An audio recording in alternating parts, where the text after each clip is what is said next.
Yeah, it actually is. Nacho Libre? Yeah, it's Nacho Libre. Really? It looks like it's off a Ravel kit. Well, you were listening to the Micro Machines podcast, and today our episode is going to be on... Well, don't all go at once. It's a boat. So this is going to be our first naval ship. This is the Flower Class Corvette. And I am going to tell everyone all about it, because you guys probably don't know jack shit about it. Damn straight. Why would you say that to Jack? Why would you say that to him? I know it floats, because that's something boats tend to do. They don't all float, Greg. They don't all You're right, float. the Titanic doesn't. Just ask the Russians. The Moscow doesn't. Well, shall we do some introductions? I think so. So you got me, Callum, from New Zealand. Currently enjoying a nice cold beer while hosting this episode. I'm Jack, got me, I'm Dennis previously from the- mentioned. God damn it, Dennis. You first, Habibi. You motherfuckers. Fucking, I'm Jack, previously mentioned. I'm from Ontario. I've got a T because we say our drinks on this podcast. Go, Dennis. I am Dennis. I'm recording just south of Jack, and I am joined here tonight by Mr. Tamiya, the emotional sports sushi. I am Ezra in hot, sweaty New Mexico, being healthy for once and drinking grapefruit juice and seltzer water for some weird reason. Damn, nice. Yeah. Seltzer water. The reason you're hot right now is because you're wearing a hoodie, okay? No, it's because he's got a foot behind him. off. Oh, I do have a Yeah, foot that's behind true. me. Yeah, he does. The dogs. Well, my name is Greg. I'm recording from SoCal, drinking some coffee because I have class. I'm like happy to fun. Alright, Wonderful. and today's episode is going to be on the aforementioned Flower Class Corvette.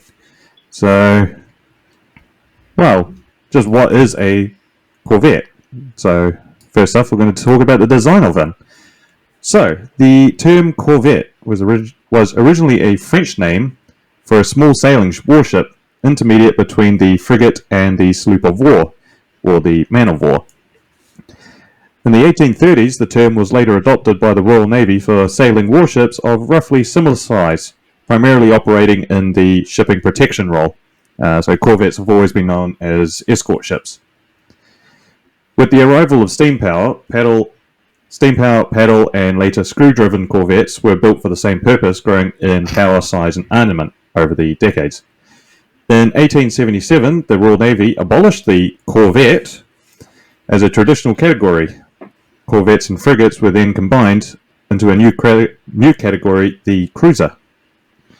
The months leading up to World War II saw the Royal Navy return to the concept of small escort warship being used in the shipping protection role.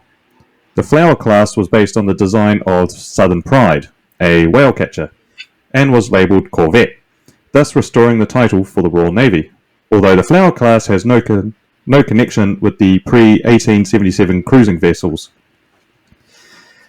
This one's just for Ezra. There are two distinct groups of vessels in this class.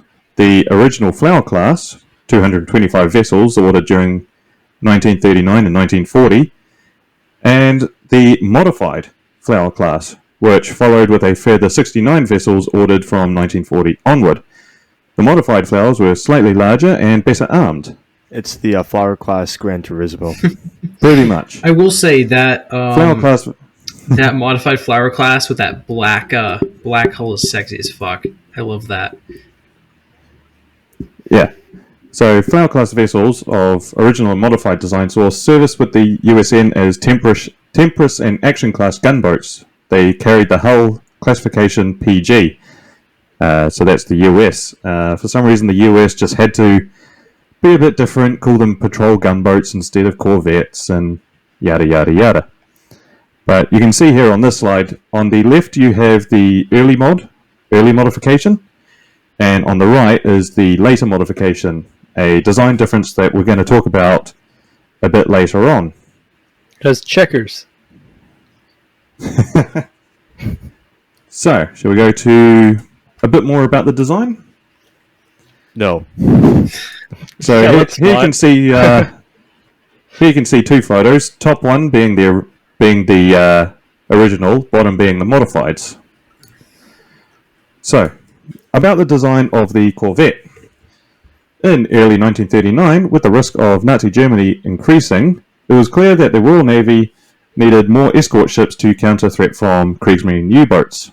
You know, because they definitely knew from World War I that they were going to try that one again.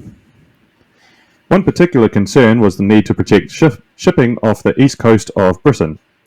What was needed was something larger and faster than trawlers, but still cheap enough to be built in large numbers, preferably at small merchant shipyards, as larger yards were already busy building bigger and better things, battleships, cruisers, stuff like that. To meet this requirement, the Smith Stock Company of South Bank-on-Tees, a specialist in the design and build of fishing vessels, offered a development from its 700-ton, 16-knot whaler, the Southern Pride, which is what I mentioned before. They were intended as small convoy escort ships that could be produced quickly and cheaply in large numbers. Despite naval planners' intentions that they be deployed for coastal convoys, their long range meant that they became the mainstay of mid-ocean escort force convoy protection during the first half of the war. The Flower class became an essential resource for North Atlantic convoy protection until larger vessels such as destroyer escorts and frigates could be produced in significant numbers. So basically the Flower class was a stopgap. Hands off the extra thin, Jack. Oh dear. Don't you two start. Hazard. Don't you two start. Now, the simple design of the Flower class, using parts and techniques common to merchant shipping, meant that they could be constructed in small commercial shipyards all over the United Kingdom and Canada. It has a striking significance. It's like very similar to most merchant ships that I remember seeing in the East Coast. Yeah, I mean, basically, you're looking at an armed merchant ship. Yeah, the flower that was main use. You could produce a lot of these because instead of military shipbuilders and stuff, you could use fish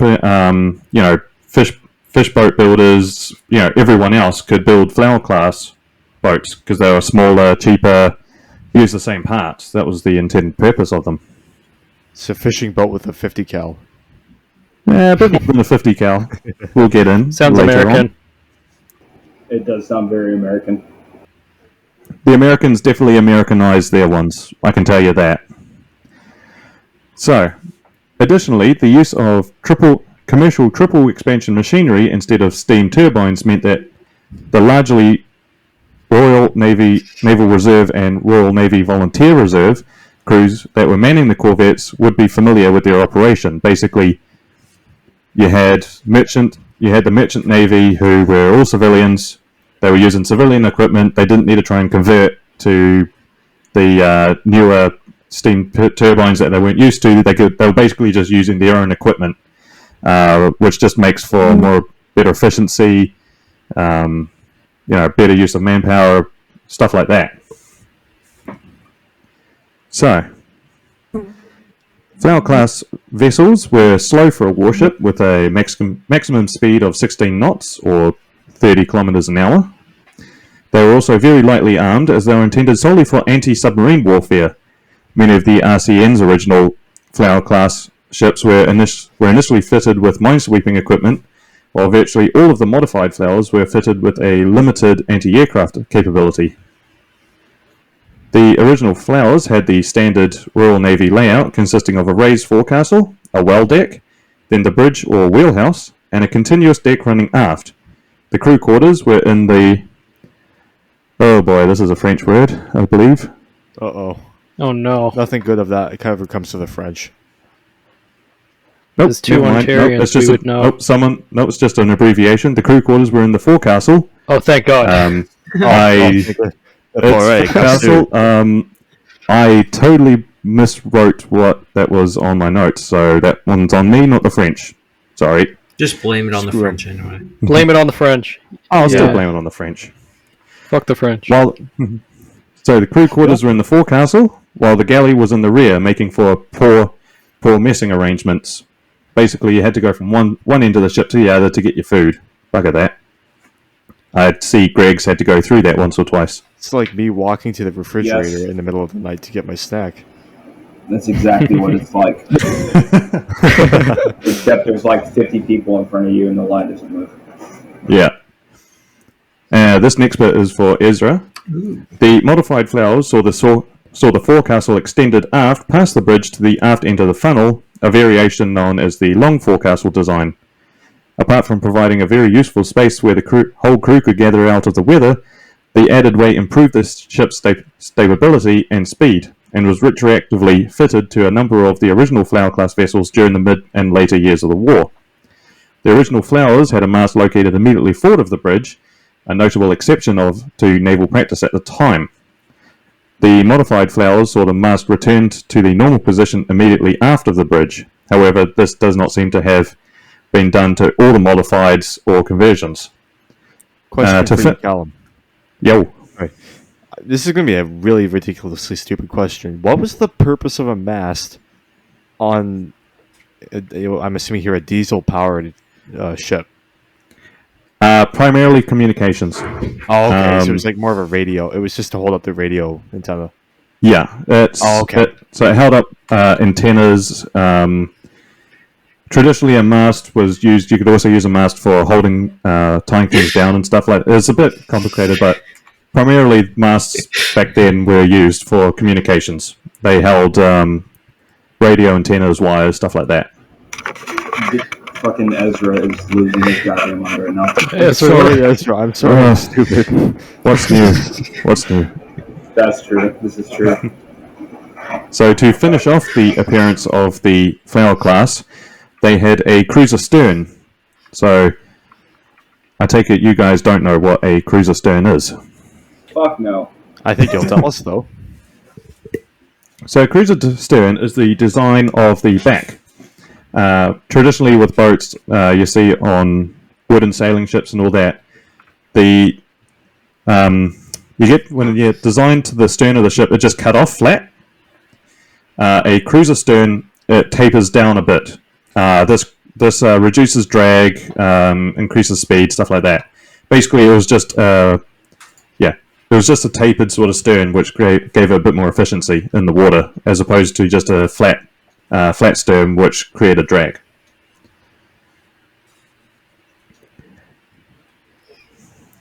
So, weren't the Canadian flowers also like way thicker than the British ones? Like at the rear, especially. Well, yeah, it's all the poutine. Hey, Callum. Yo. So, what exactly is the ideal ass of a ship? Are you a master Yeah, of stern? I'm not sorry for that. Yeah. Armament. All depends on the ship. Like, depends on the size, depends on the weight, depends on the use. All depends on how you use that ass. It's not about the shape or the size, it's about how you use it. Damn straight now, I'll tell you what. What that stern do? So, as we might know, the Flower Class Corvette was used by a number of different countries during and after the war. Quite late after the war, they were still being used. So, the orders. The Royal Navy ordered 145 Flower Class Corvettes in 1939, the first 26 on 25th of July, with a further batch of 30 on 31st of August, all under the 1939 pre-war program. Following the outbreak of World War II, the British Admiralty ordered another 20 on the 19th of September, all from Heartland and Wolfe, under the 1939 war program as well. This was followed by an order for a further 10 Flower Class Corvettes from other British shipbuilders 2 days later, and another 18 were ordered on 12th of December, and an additional 2 on the 15th, again from British shipbuilders. The Royal Navy ordered the last 10 vessels under the 1939 war program from Canadian shipbuilders in January 1940. Thus, by the end of January 1940, a total of 116 ships were building or on order for this initial design. The 10 vessels ordered from Canadian shipbuilders were transferred to the RCN upon completion. Another 4. Yeah, the British never saw those ones. Another 4 vessels were ordered at Smith's Dock Company for the French Navy, the first ship being completed for the Free French Naval Forces mid-1940, and the other 3 being taken over by the Royal Navy, so the British stole them. Another 31 flowers were ordered by the Royal Navy under the 1940 war program, but... lost my... blanked out. But 6 of these, ordered from Hartland & Wolff, were cancelled on 23rd January 1941. The Royal Navy ordered 27 modified flower... Boy, I lost my place right there. Have a drink. That's good. Wait, that's good. Hang on. Intermission real quick. Dennis, if I leave the Zencastr and then rejoin, will it save my audio? I'm not willing to risk it. Fuck. Okay. Why is Just that? stay, leave your mic Could on refresh and, your page. Well, the thing, I can't switch. It's not letting me switch my mic on Zencastr, and my mic. We're doing. Okay. You know what we're gonna do? Wait, Greg, can you not just? God, we're gonna have to cut this all out. Yep, Greg, go can for you it. not just switch it on your Windows? Stand by. So go to input devices on Windows. In your settings. Your sound. Actually, we should leave the send text support on the fly. Sorry, Callum. I thought it was in my fucking... Because I can hear you guys through my headset, so I thought my mic was in my headset. Actually, I should stop recording. Hold on.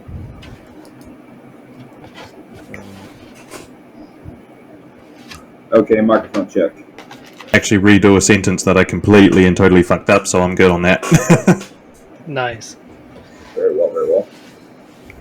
Okay, actually, hang on. I'm sorry, one more. All right. Yep. Where was I? Oh, yeah. Another 31 flowers were ordered by the Royal Navy under the 1940 war program, but 6 of these were cancelled on 23rd of Jan 1941. The Royal Navy ordered 27 modified Flower Class Corvettes under the 1941 and 42 war programs. The British shipbuilders were contracted to build 7 of these vessels under the 1941 program and 5 under the 42 program. However, 2 vessels, one from each year, were later cancelled. Additionally, the Royal Navy ordered 15 modified flowers from Canadian shipbuilders under the 41 program, 8 of these being transferred to the United States Navy under the Reserve Lend-Lease. The Royal Canadian Navy ordered 70 original and 34 modified Flower Class from Canadian shipbuilders. The Canadian shipbuilders were... The Canadians used the flower extensively. You guys, second to the Royal Navy, you guys love these. The Canadian shipbuilders also built 7 original flowers ordered by the United States Navy. However, these vessels were transferred to the Royal Navy under the Lend-Lease program upon completion, as wartime shipbuilding production in the United States had reached the level where the United States Navy could dispense with vessels it had ordered in Canada. So that's just a real roundabout way of saying the British ordered ships from the Canadians who were sending them to the Americans who sent them to Britain. You know, just real roundabout way. It's a procurement moment. Yeah. The Royal Canadian Navy vessels had several design variations from their Royal Navy counterparts. The bandstand, where the aft pom-pom gun was mounted, was moved to the rear of the superstructure. The galley was also moved forwards, immediately forward of the engine room. Shortly after the outbreak of war, the French Navy ordered 18 Flower Class, 12 from UK dockyards, 2 from... I'm not even going to pronounce that word, but 2 from Dunkirk and 4 from St. Nazaire. 2 of the ships were listed as cancelled, but four other ships that were under construction at the time during the fall of France were seized by Nazi Germany. 3 of these hulls were completed for Kriegsmarine service and commissioned in 1943 to 44 as the Patrollenboot Ostland patrol boat. So you can see here on these photos, I've just picked a random selection of flowers that were used by different navies. So you have HMS Buttercup, used by the Royal Navy, USS Intensity, PG-93. The Americans really didn't want to call their ships flower names. They really didn't. Instead, they chose these real out there, American names, Intensity and stuff like that. Yeah, they didn't want to call them the of course Flower you have- Class because, Americans ain't no hippies. Yeah. For men, goddammit. Yeah, the Americans, you've got stuff like Snowberry, Erebus, Apostolos, stuff like that. And then you have the United States where they have Fury, Impulse, Saucy. Imagine that, you could be on the USS Saucy. We have an identity issue, so that's kind of Wow. a problem there. We should all be so lucky. Yeah. So I think now let's talk about the fun stuff on the ship, yes. Yeah. Hey. shall we? The fun stuff. Boom. So this slide is showing off everything that the flowers were equipped with. No two Flower Class Corvettes were the same. They were all equipped according to what the crew basically wanted or what was required for their job. Once you got your Flower Class Corvette, you could take it to the shop afterwards, and they would sell you whatever you wanted out back. Oh, pretty much. You could aftermarket the hell out of your Corvette, It's Los Santos, but for the ocean. Yeah, yeah. I think Someone I can stance it. name. I think I can name everything BBS. on this slide. Do it. So we have the 12-pounder.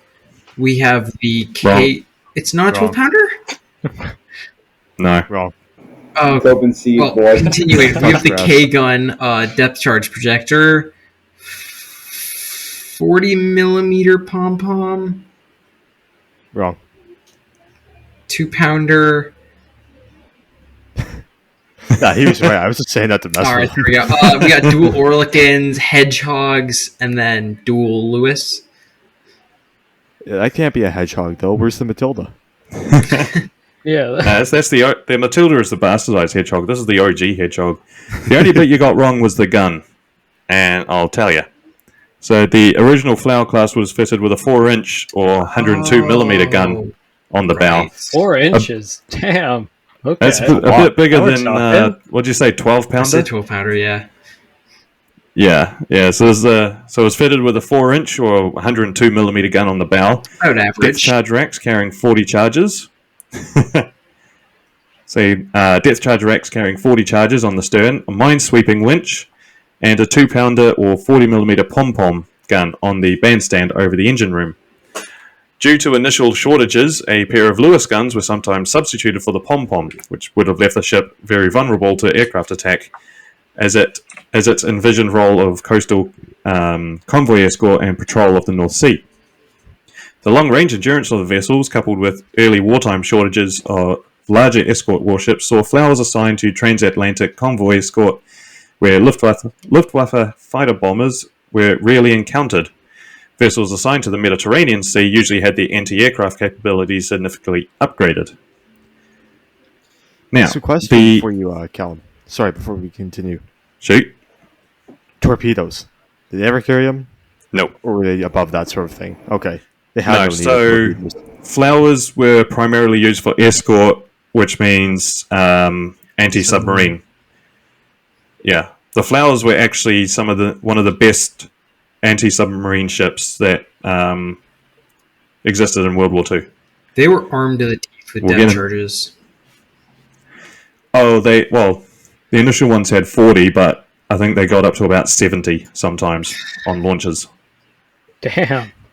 Yeah, and those depth charges are big. Yeah. I mean, you see them trying to load it onto that photo.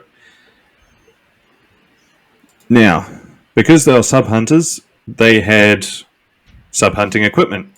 underwater detection capability was provided by a fixed ASDIC dome, ASDIC. This was later modified to be retractable. Subsequent inventions, such as the high-frequency radio detection finder, also known as the Huff-Duff, because the British just have to name things weird, give it a nickname for some reason. So, Huff-Duff was later added, along with various radar systems, such as the Type 271, which provided particularly effective in low visibility conditions of the North Atlantic. The Flower Class had been designed for inshore patrol and harbour anti-submarine defence. Therefore, many required minor modifications when Allied navies began deploying these vessels as transatlantic convoy escorts. These small warships could be supported by any small dockyard or naval station, so many ships came to have a variety of different weapon systems and design modifications depending on when and where they were refitted. There is really no such thing as a standard Flower Class Corvette.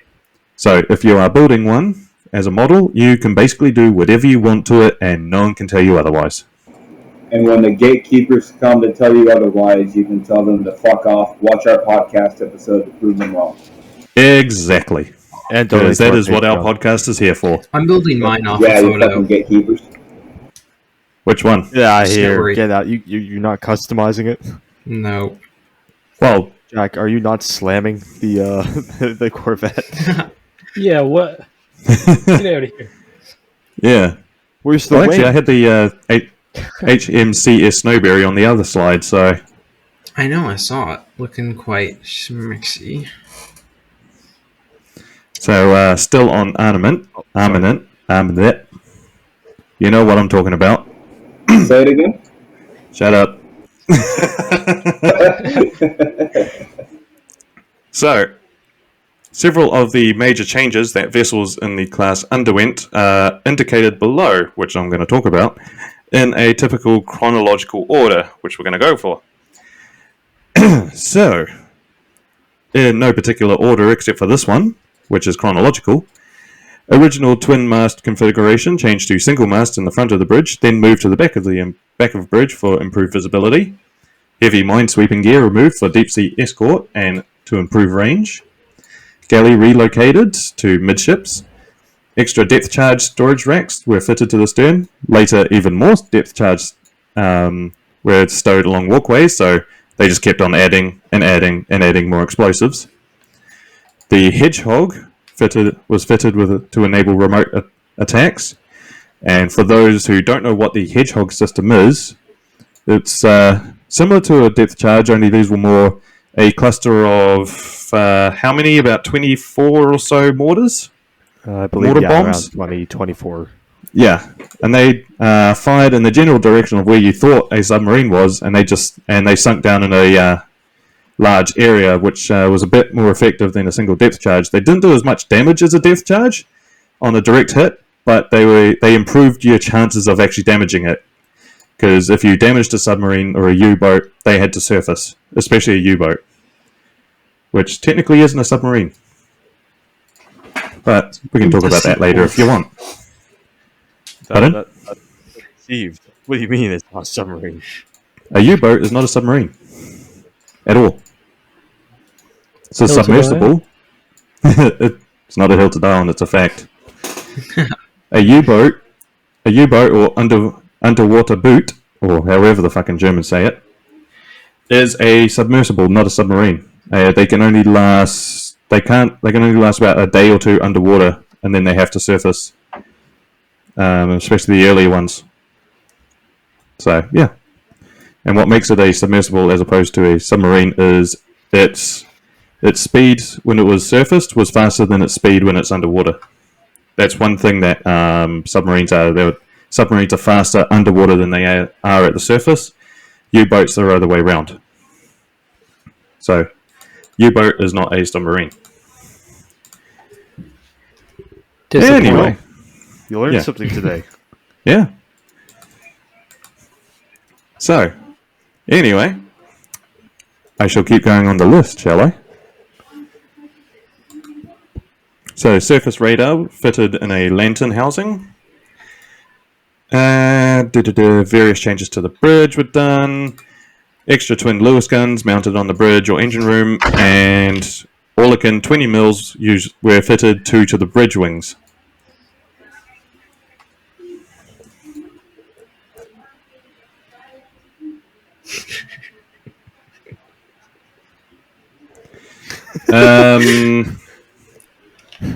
So Lewis guns either had two. The twins could carry two either 47 round drums, or if you had the extendeds, it carried 97. Yeah. So you'd be constantly reloading.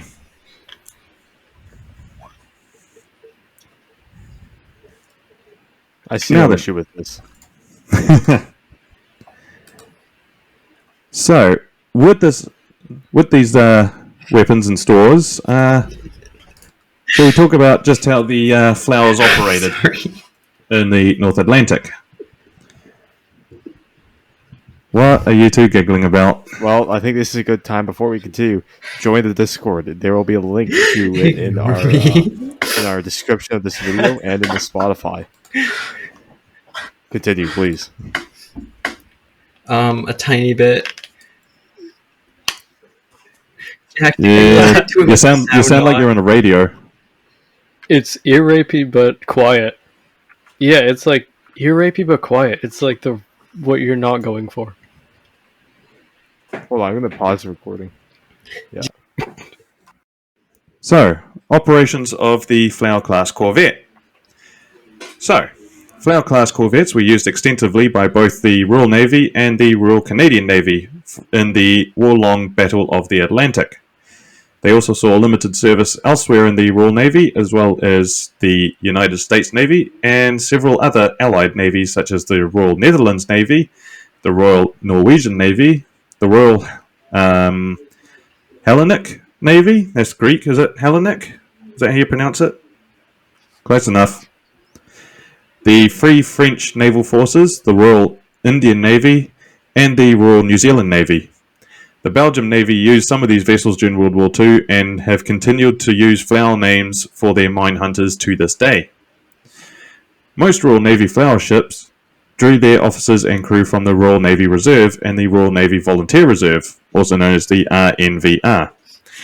Many Royal Navy flowers had captains drawn from the Merchant Navy. Fun fact, my granddad was actually in the Merchant Navy. Joined when he was 14. So, yeah. 14. Yeah.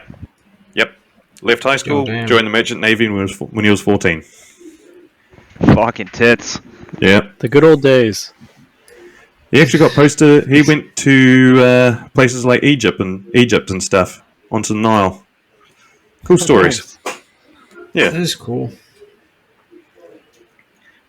So, this one's just for Greg, because we all know Greg served quite a bit of his times at the Marines on, what was it? The USS? I spent 8 weeks on the USS America. And what was that like? Extremely boring. Well, Shitty. I can tell you one thing.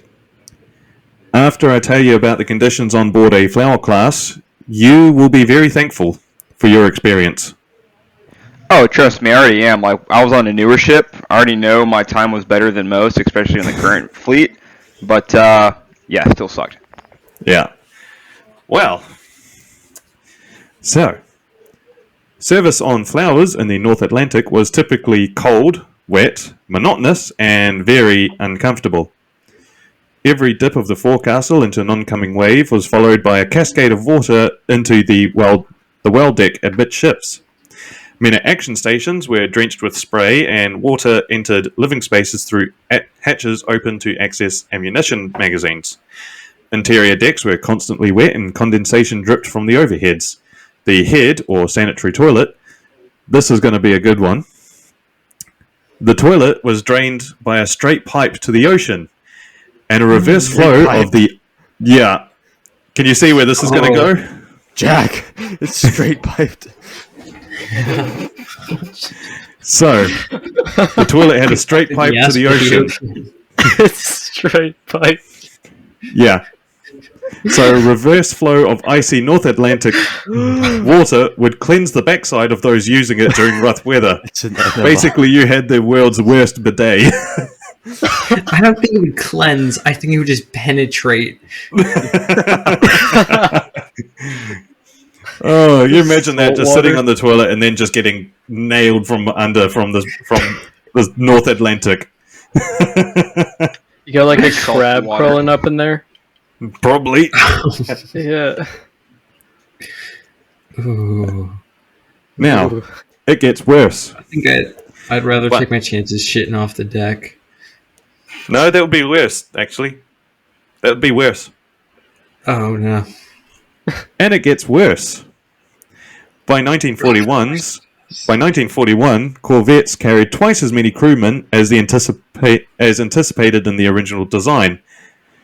Men slept on lockers or tabletops or any other dark place that offered a little bit of warmth.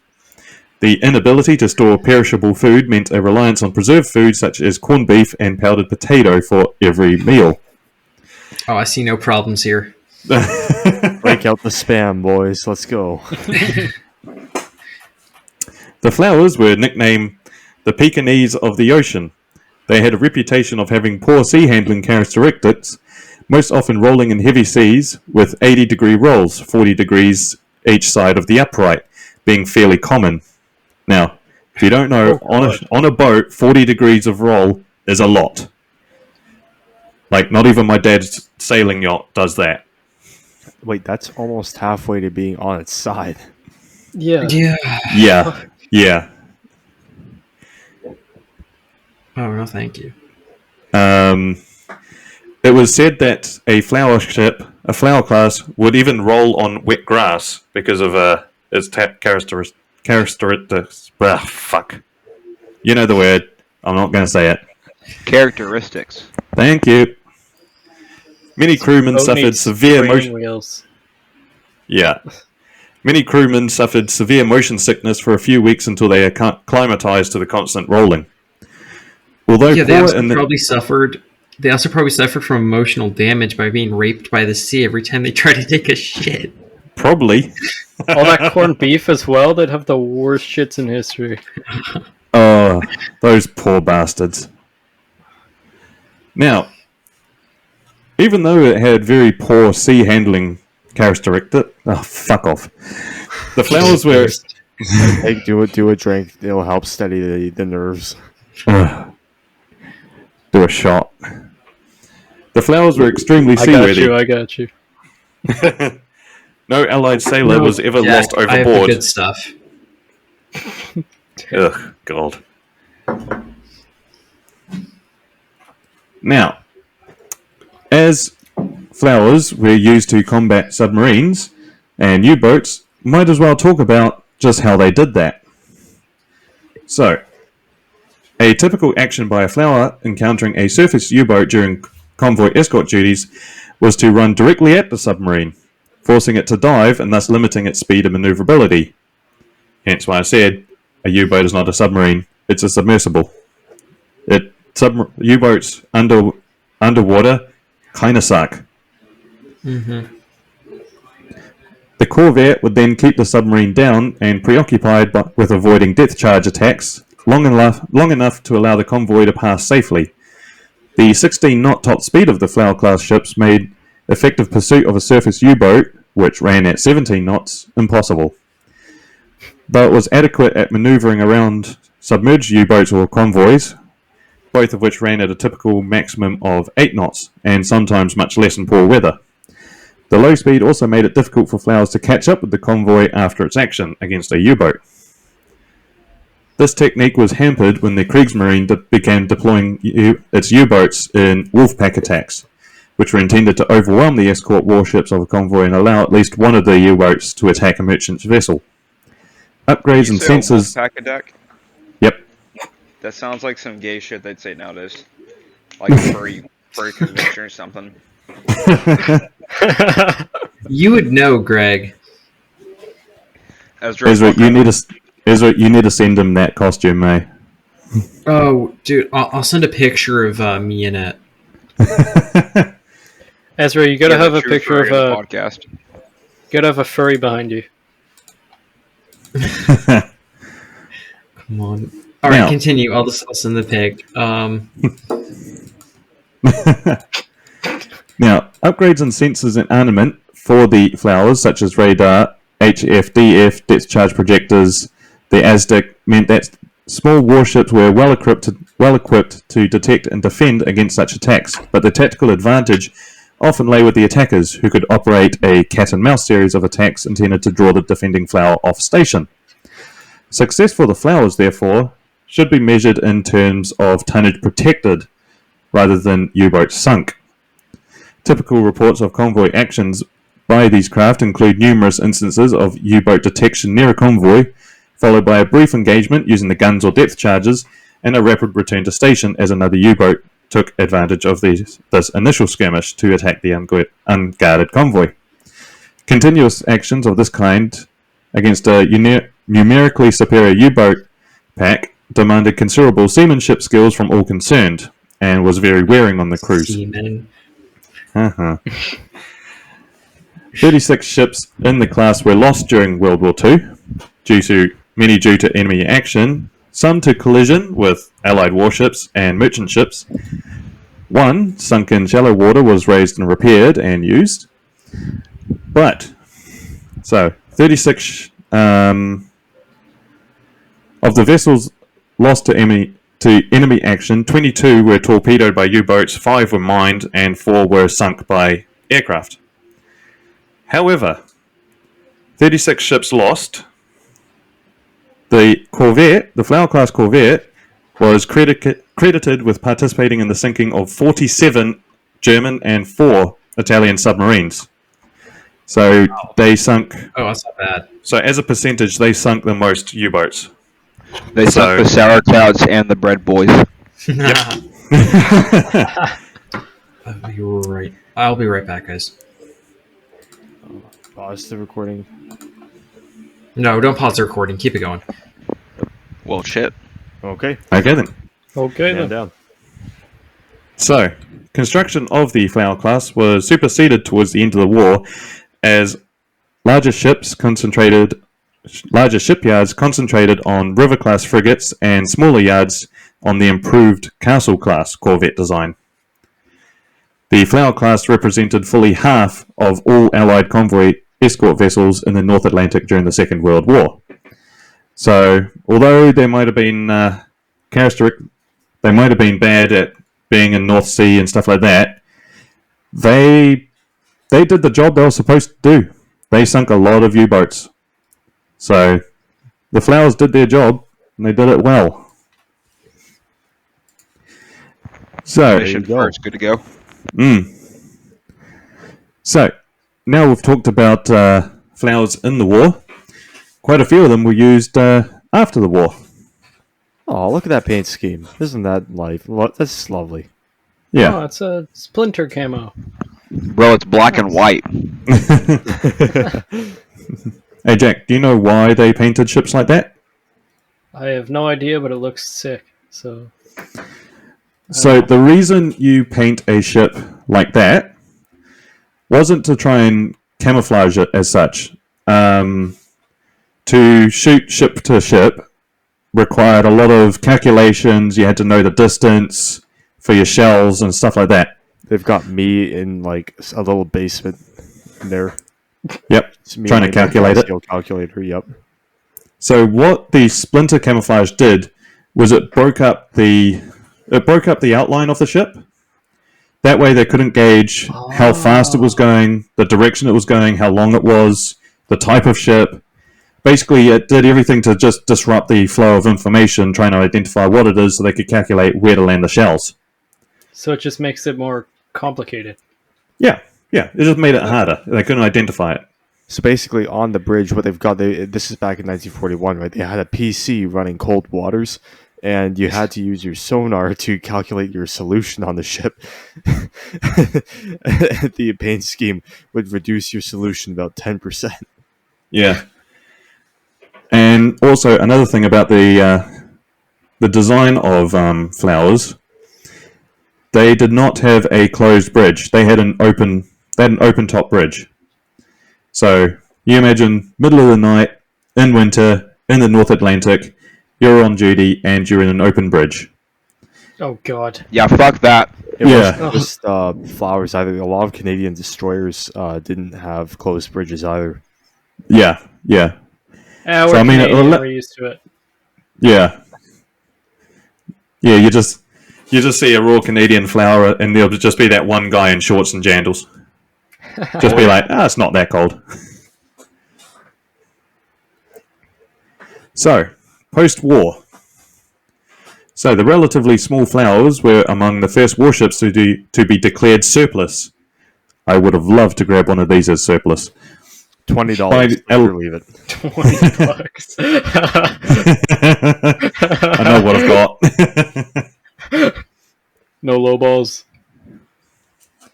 So, they had seen years of hard service in the North Atlantic and were made obsolete by the numerous destroyer escorts and frigates that entered service in the latter part of the war. 32 vessels from the Royal Navy, Royal Canadian Navy, and Royal United States Navy were transferred to Argentina, Chile, the Dominican Republic, Greece, India, the Republic of Ireland, South Africa, and Venezuela. Did you say the Royal Navy of the United States? Almost. I corrected myself. About to say, there's no goddamn way we are royalty. We are dirtbags. So, these were typically operated, according to the original design, as coastal patrol vessels, with many serving until 1970s. The Irish Navy bought 3 flowers in 1946. The L.E. Maca? Oh, for God's sake, I hate these names. The L.E. Cleona? And the Ellie Maeve. Fucking. Oh, some of these names. Jesus. The fledgling Navy had intended to buy 3 more corvettes, as well as a number of surplus minesweepers, but severe budget restrictions cancelled these plans, leaving the original 3 to serve alone through the 1950s and 60s, despite antiquated armament, poor accommodation, and maintenance problems. Taken out of service in 1968. Between 1968 and 1970, and scrapped shortly afterwards, replaced by ton-class minesweepers before the building of a similar vessel size, the L.E. Deirdre. 110 surplus flowers were sold for commercial use. These saw various careers as mercantile freighters, smugglers, tugs, weather ships, and whalers. The remainder were scrapped. Of particular interest is the story of the HMCS Sudbury. She was declared surplus by the RCN and sold as a towboat specializing in deep-sea salvage. In November 1955, she rescued the freighter Macedonia in the North Pacific, towing the vessel for over 1 month through severe weather, becoming one of the most famous salvage ships of all time. You said it was called the Macadamia? No, Macedonia. Okay, well, close enough. Should have left it. Makedonia. I guess it's Macedonia? I don't know. I don't care. Just like the real town of Sudbury, the ship must have been desolate, cold, and generally lifeless. Probably. Yeah. Fitting that it's called the Sudbury, the whole town needs salvaged. Declared surplus. So, the surplus RCN flowers, Norsid and Buharnius, whatever. Oh, Beauharnois. The what? I think that's how you say it, the Beauharnois. Whatever, It's some town Yeah. in Quebec. It's a bad place. Good McDonald's, though. So those 2 ships were sold as mercantile freighters, but were subsequently acquired in 1946 by the Mossad. Shoot me. ISIS took it over, okay? Wait, Mossad took You see one of these sitting in the middle of Afghanistan in like a poppy field. No, Some dude in a turban is trying to ram this into a dry dock. It was a branch of the Jewish Defense Association. Yeah, I know. And- Shit. In the Hey, they British, needed something after the Holocaust. in the British Mandate for Oh. Palestine. Mm. So this one, they organized Jewish immigration from Europe into Palestine in violation of unilateral British restrictions. The Corvettes were intercepted in the Mediterranean Sea during the summer of 1946 by the destroyer Venus and interned in Palestine. After Israel became independent in 1948, these commercial ships were commissioned into the Israeli Navy as the warships Hashmona and Haganah, respectively. Yeah, whatever. Allied navies disposed of their flowers so quickly following the war, the Royal Navy could not supply a single vessel to play Compass Rose in the 1953 film production of Nicholas Montserrat's novel The Cruel Sea. The Royal Hellenic... Go ahead. Interesting fact you about gonna say that. something? The movie Greyhound with Tom Hanks. The movie with Tom Hanks, Greyhound, it's based off of that book. Is it actually? Oh, yeah. Yeah, it is. Yeah. I will not watch it then, because the 1953 movie The Cruel Sea is my favourite of all time, and no one can change my mind. I mean, Tom it's Hanks an one's okay pretty movie. Yeah. Tom Hanks can change your mind. Yeah, exactly. I was on that ship for a little bit, for like a day. I have a ton of pictures. Yeah, so instead the Royal Hellenic Navy supplied the what was formerly known as the HMS Corvettes for the role, and then she was scrapped. The only survivor of the entire class is Sackville, which is probably the one you're talking about, Ezra. And that is owned by the Canadian Naval Memorial Trust. She was laid up in reserve in March 1946 and converted in 1952 as a research vessel for the Canadian Department of Marine and Fisheries, a role she served in until the early 1980s, when she was acquired by the Trust. She has been restored to her wartime appearance and serves in the summer months as a museum ship in Halifax, Nova Scotia. Interesting thing with the Sackville, just before we continue. So the Canadian Royal Canadian Navy today has a bunch of frigates, and one of the frigates was actually paying the same splinter scheme as the Sackville was, and that's the actual operational scheme it's in. It's basically the only ship in the world now that's using that scheme, or at least in NATO. That's cool. Yeah, just a little trivia for you there. Yeah. So Sackville's Sackville's presence in Halifax is considered very appropriate, given the port was an important North American convoy assembly port during the war. Sackville made wait. Yo. It's still in Halifax. It's a museum ship in Halifax right now. Yep. Okay, You know I what could to try do, to visit Jack. it, take some pictures. Yeah, I was going to say, didn't you just say you were going to go to Nova Scotia? yeah. Don't say that on the podcast though. But yeah, All the fans are gonna mob him in Halifax. I know. I'm gonna get robbed or something for my All three of $70 airsoft money. You enjoying that food there, Greg? Yes, so yeah, fuck off, Ezra. So Sackville typically hosts several dozen RCN veterans on the first Sunday of May, on the commemoration of the Battle of the Atlantic ceremonies. So, and has also participated in several burials at sea for dispersing the ashes of RCN veterans of the Battle of the Atlantic at this location. Imagine being on a ship for your service that you fucking hated, and then your family decided to send you off on the ship you hated. And then, so in the slide, you'll see on the left we have the HMSAS Protea, also known as K-51. That was converted into a survey ship, and then later into a fishing trawler, and it was renamed Justin. seems like a bit of a downer. That it's like That's a it's like, basic ass name. It's like, what's the name? It's like, oh, this is the HMSAS Protea, and what's the name now? Justin. It's our Prime Minister. And then you'll see on the right hand side the LE Mac. Does anyone want to try and pronounce that one? The Maka? Yeah. Okay. Yeah, I Which think was- it's just the Maka. Yeah. Maka. Which was formerly known as permanent the. Maka.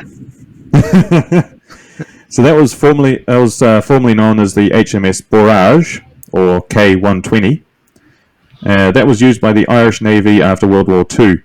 This ship had the honour in September 1948 of carrying the remains of William Butler Yeats from...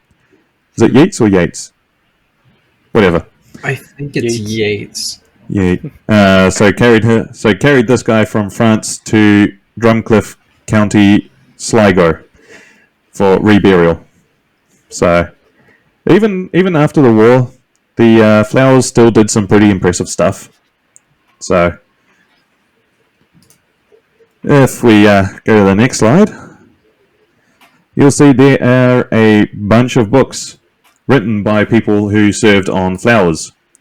And if you read some of these, you'll probably find out a lot more than what I was able to tell you in this podcast, I can tell you that. The Navy SEAL version for ships. Pretty much. So just a couple of them. You've got Alex H. Cherry wrote Yankee RN, the story of a Wall Street banker who volunteered for active duty in the Royal Navy, including details of Flower operations. Hugh Garner with Storm Below provides a detailed account of Flower Class Corvettes and the stresses of shipboard life during World War II. Of course, you have... Where is his name? Well, you've got The Cruel Sea, which I need to read the book, seen the movie, don't want to see Greyhound. And if we go to the next one, and we have The Cruel Sea, the movie, filmed in 1953. And as we said before, now this one, little trivia for you on this movie. So this one is The Cruel Sea is actually my favorite movie of all time, the 1953 black and white. So a little fun fact about this one: when filming, when they're doing filming, because they were on an actual Corvette, they had all the ship pilots crouched down below the deck, so they could tell the actors what they needed to do without being in the shot. And there's one scene of them pulling the ship into dock, going into the harbour and all of that. The pilots got the actors to do it a little bit too quickly. They came in a bit too hard and heavy, and it was a bit of a disaster trying to bring it in. And they got in serious trouble. The whole production got in trouble with the harbour master for that one, because they brought the ship in way too fast. And yeah, so if we go to the last Models. slide, we have some models, and Ezra, you can probably tell us some. Yeah, so Revell has the main kits. We have 1/72nd scale and 144. So, number one, do not buy the Revell 1/72nd scale. The 144th scale kit is actually amazing, but don't get the 1/72nd because it's a rebox of like a 1970s Matchbox kit. So the details are super toy-like. Yeah. No. That sounds it. wonderful. And then even is that Black Cat or Black Dog? That one in the middle It's there. probably Black Cat. Yeah, they do a 1 to... What scale is it? 1 to 700? I think that Maybe a bit bigger? Yeah. Is it a 3D printed kit or resin? I think it's a resin one. Oh, it might be Yeah. Black Dog then. Yeah, Black Cat is 3D printed. Black Cat, Black Dog. They were very original with their names, weren't they? Very. Very good marketing. But yeah, so that was the Flower Class Corvette. I doubt you learnt anything, but that's not really what this podcast is here for. Well, thank you so much, Callum. I mean, I know Yeah, about thank you, guys. Callum. I learned a lot. We'll be taking a quick break, but after the intermission, Dennis is going to lead us on modelling news, and after that is going to be the works in progress, so stick around.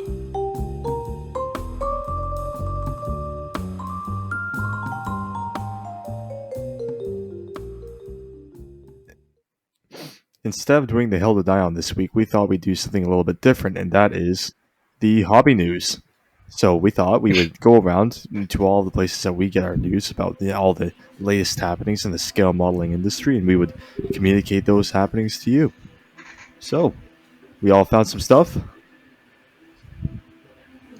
Yep. Cool, no one's found didn't. anything. Awesome. So, the first little news item is that AK Interactive is getting into the 35th scale business with some full kits. They're releasing... Boo! I want that Yeah. Puma.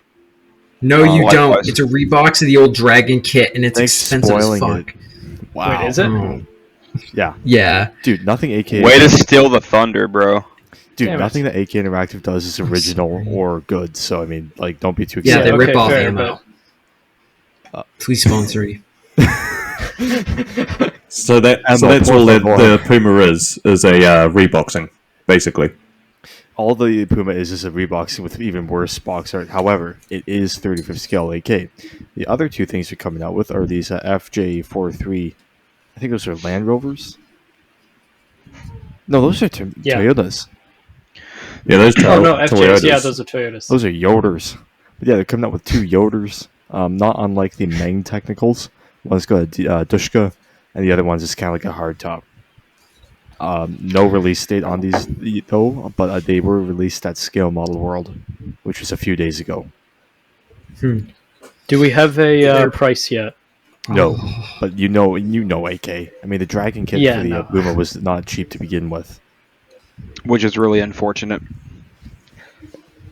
As well, again, a lot of this is coming from Scale Model World. Tacom is doing a lot in 1/16 scale. They're releasing their new Kleiner Panzerbefehlswagen 1, or the SDKF said 265, and that is basically, correct me if I'm wrong, that's the command variant of the Yes, Panzer it 1. is. Yep, and they're doing Yep. that in 16th scale. Also, again, on the hot on the heels of their Panzer 1 chassis they've done, they're doing the Panzer Jaeger 1B with a 75. Yeah. Yeah, they're It's also doing the beautiful. Willys Jeep. Yeah, I've Did it? seen, Wait, whoa, Dennis. Not only is that a 75mm gun, but the Stuck 40 is the gun from the Stug 3. Oh my god, guys, did you know that it's from the Stug 3? See, we need Mr. Sushi to do some squeaking, and then you do that voice. There you go. Yeah. Oh, yeah. so Oh, that VT Yep. though. even more from Tacom, we've got a bit more 35th and 72nd. So first up, you have the VT 1-2, which is it was a strange tank destroyer type thing that the Germans thought up.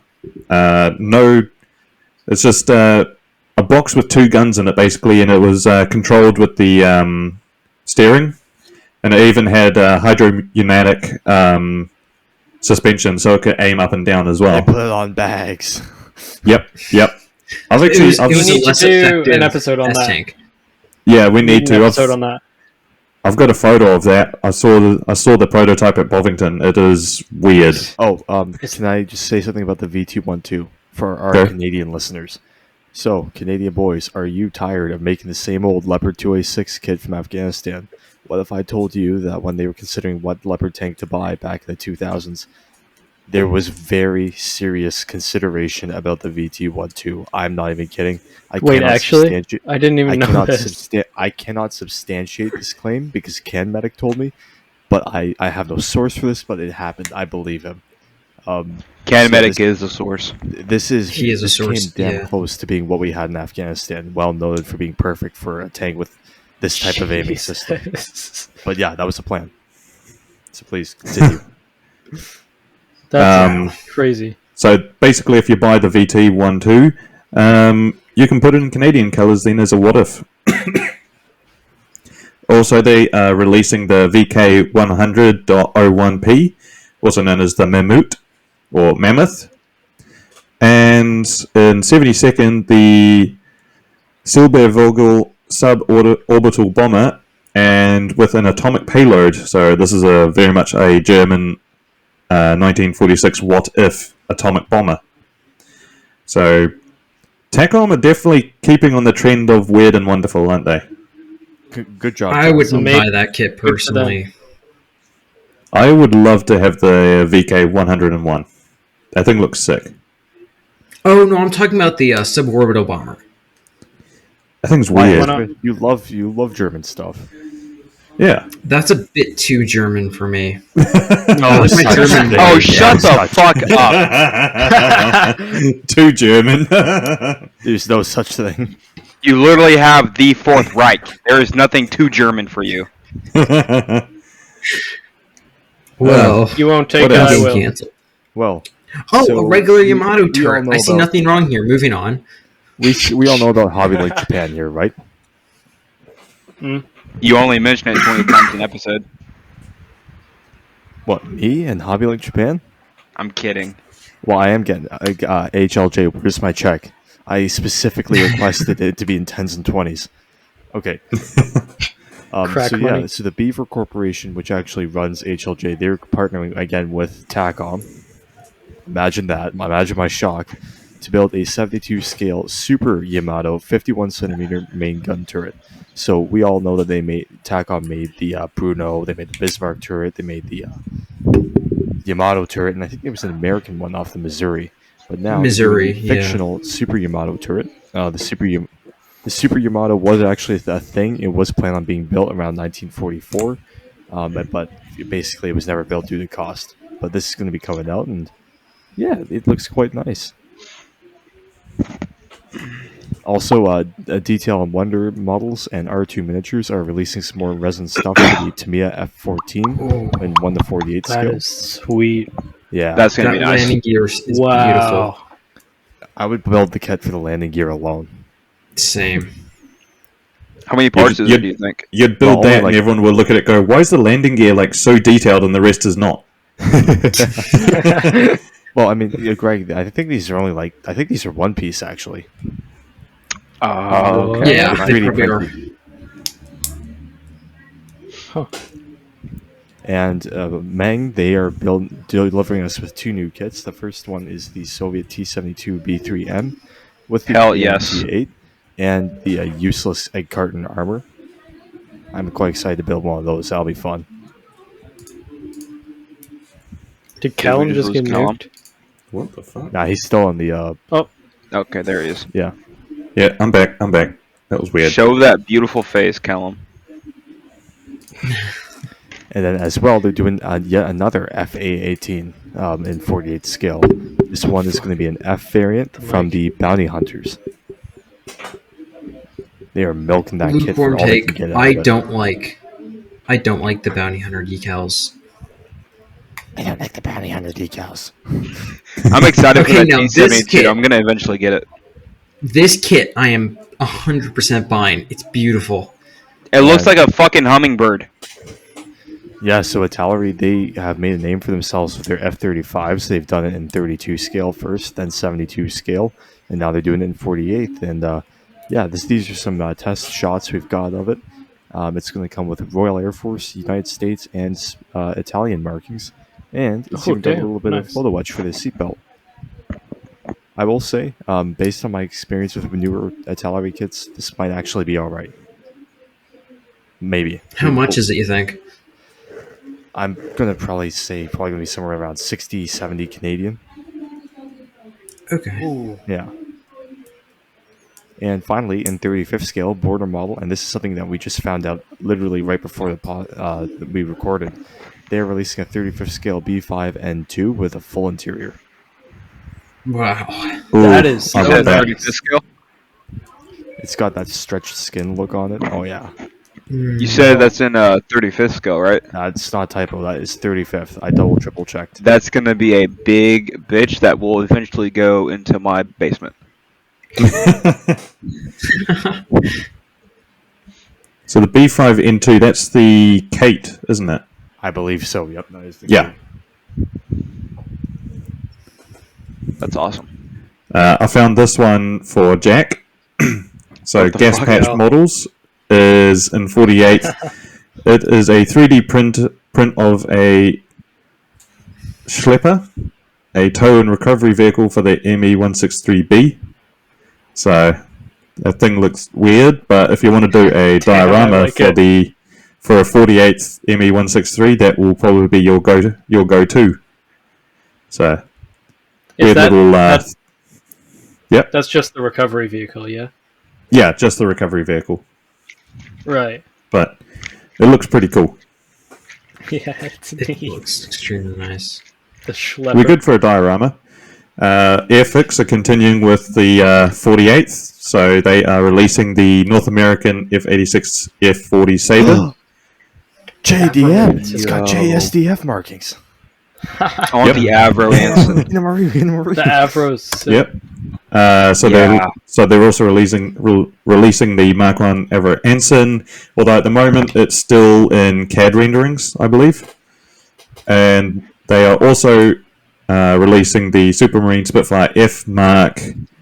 What is that? The XVIII. So that's Mark 18, and looks like it's Dude, going to have that's- rockets on it. Callum, That's what pretty do you, cool. what do you So want? that The would be Spitfire is the cool, but I want the Avro. Yeah. But that Spitfire would be late enough that would have the 5-bladed prop and Griffin engines, not the Merlin. Oh wow. Callum, I want to make Yo. a bet with you. How much do you want to bet that the new Sabres can be just as ridiculously bad as the Canadair Sabre they made? How bad is the other one? Trench lines. We're talking the panel lines are World War I trenches, bro. Oof. I mean, It's new a brand new Airfix. tool, and it's New got Airfix gaps. is actually pretty good. Like I bought and built their Wellington Mark 1, the Mark 1A, and that's really good. Like the moldings on that one was really good. So like brand new Airfix is actually pretty reliable nowadays. Yeah. ICM also, there's a lot of 48s being released nowadays. ICM have the Key 21 IB, also known as the Sally, a Japanese heavy bomber. So this is going to have completely new molds and new everything. Wow. Shout out to I ICM for doing this yeah. despite what's going on in Ukraine. Yeah. I really want this one as well. The Sally heavy bomber looks cool. Plus, there's just not enough Japanese bombers around. I trust me, Mr. Tamiya Yeah, and I that's will true. be fixing that very soon.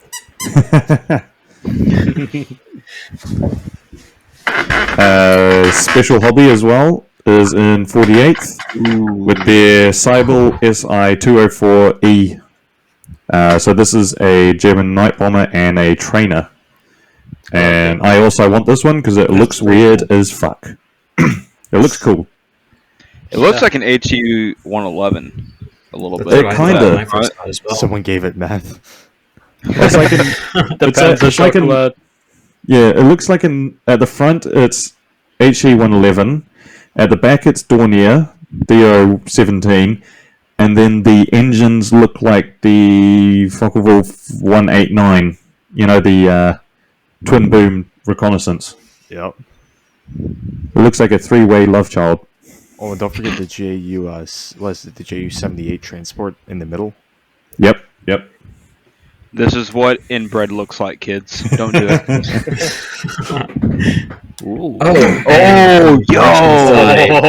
Yo, all it's missing now is a Star Street cutting it in half. Oh, that's true. Yeah, so it's going to be in most likely 35th scale from Arma Models, boo Russia, but yay this new kit. Look at that. Look at that render. Bro, if that's going to be in 35th, I'm getting to build it, and I'm going to make it look like it's being captured by Ukrainians. Yeah, funny, Greg. Yeah, I had the exact same idea. What's the designation on that one? It's the KA 52. 52. That's right. Yeah. Alligator. Is it the alligator? I think it's the alligator. Yeah. Yeah. But that thing Russia, looks so good. Ukraine. That does look really good. Arma models. Wait, they They've been doing aircraft for the longest. This is a different armor. There are multiple armor models. What the heck?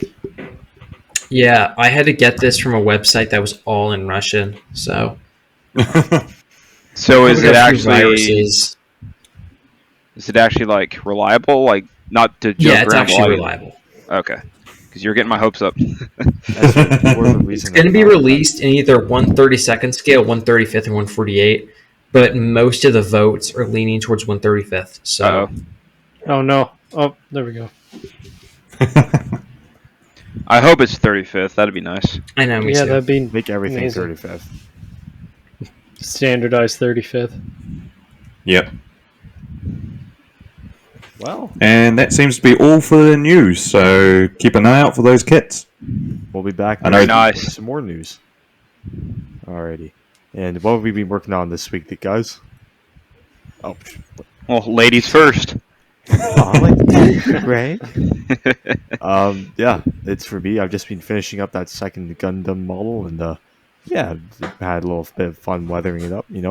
Tried using those Tamiya weathering masters, and they turned out very well. Trick is, don't use water with them; just dry brush them. And now I've been working on a 48th scale Tamiya A6M3. First plane in a while. I'm going to actually put effort in. Glad to see it, dude. What kind of camo scheme are you going it's for that? looking great. Just That the Gundam- kind of like that white, gray, green.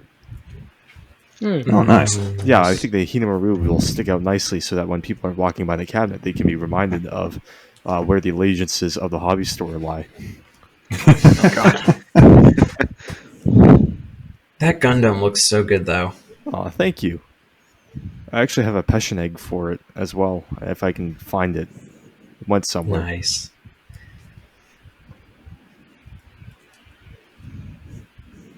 All right, so this is all my stuff. Had to fit it all in one slide. On the left-hand side, you got the V22 Osprey that I did. It's a commission build for a guy I work with, basically landing in the desert. And then in the center, you got my work in progress. What was once my Sicily diorama, I'm making it the battle for Cherbourg during the Normandy campaign. Basically primed everything black, did the AK, what's this shit called? The That's AK weathering plaster. base. Well, weathering base, Dennis. I'm Fuck you. sorry. Really? Yeah, get your shit right. You don't work at a hobby store. Huh? Yeah. But yeah, first time using it, put the paste on the buildings. It was fun. Then on the bottom right, I got a job at a certain wannabe hobby store that I was able to get a really good discount on the Mitchell, so I went ahead and snagged that. On the top right, I got some seafoam, and then the infamous foot cramping picture when I was working I with heard Dennis the the other night. screams. I heard the pain and agony it took to make that photo happen. It hurt. I tell you what, it hurt. Greg, I'm glad to see that it took you to the dark side with the seafoam. You did. I'm excited to use it. I'm going to use it on the Cherbourg diorama first. Nice. Oh yeah. Oh, sorry. Well, back to your slide, that B25 Mitchell. Yeah. I've built that, and despite its age, it's honestly a pretty good kit if you can look past the raised panel lines. I looked. Oh, that's a big thing to look past. yeah. Honestly, that's fuck. Because the Osprey I did had horrible panel lines. Like, to be fair, it's a very shitty kit. I've got the newer one in my stash that I'm going to do for myself. But the one I built was made in like 71, I think, and it is, or not 71, 81, I think. And it is horrible. Absolutely horrible. The kit sucks. It fits awful. Panel lines are not like non-existent. So we'll see with the Mitchell.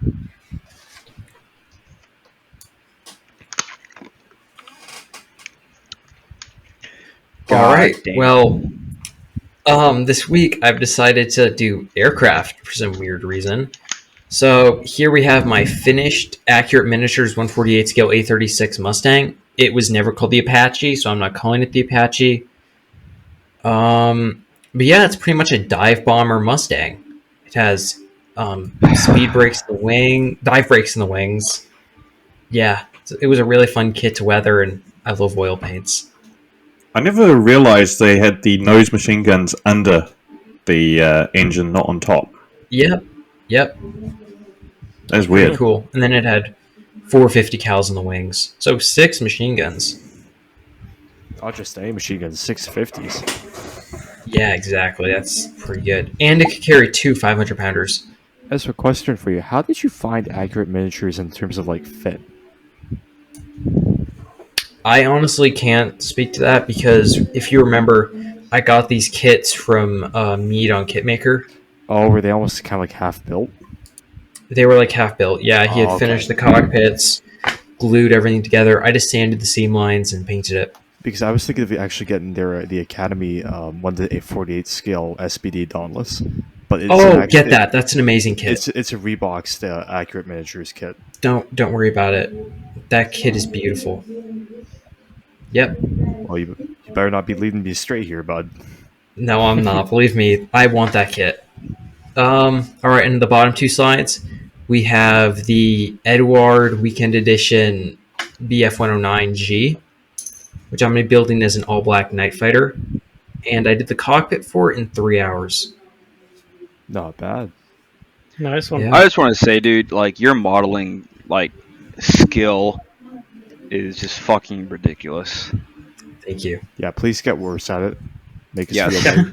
Please quit. Above your head. We'll see. We'll see how my next show goes.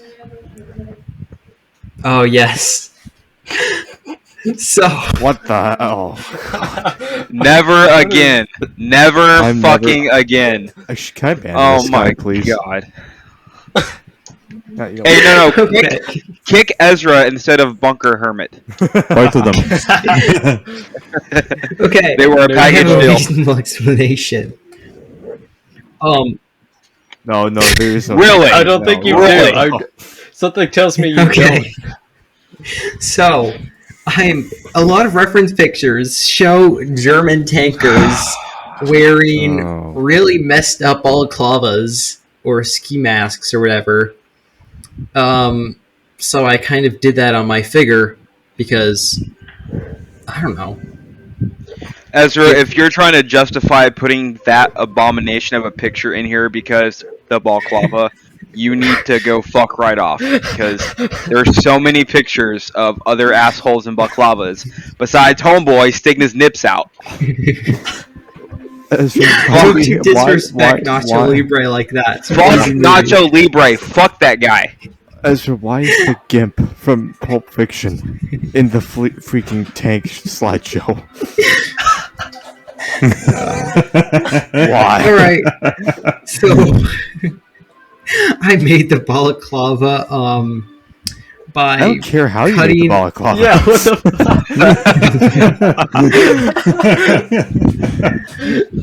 honestly, looking at this picture, I wish I cut him a mouthful.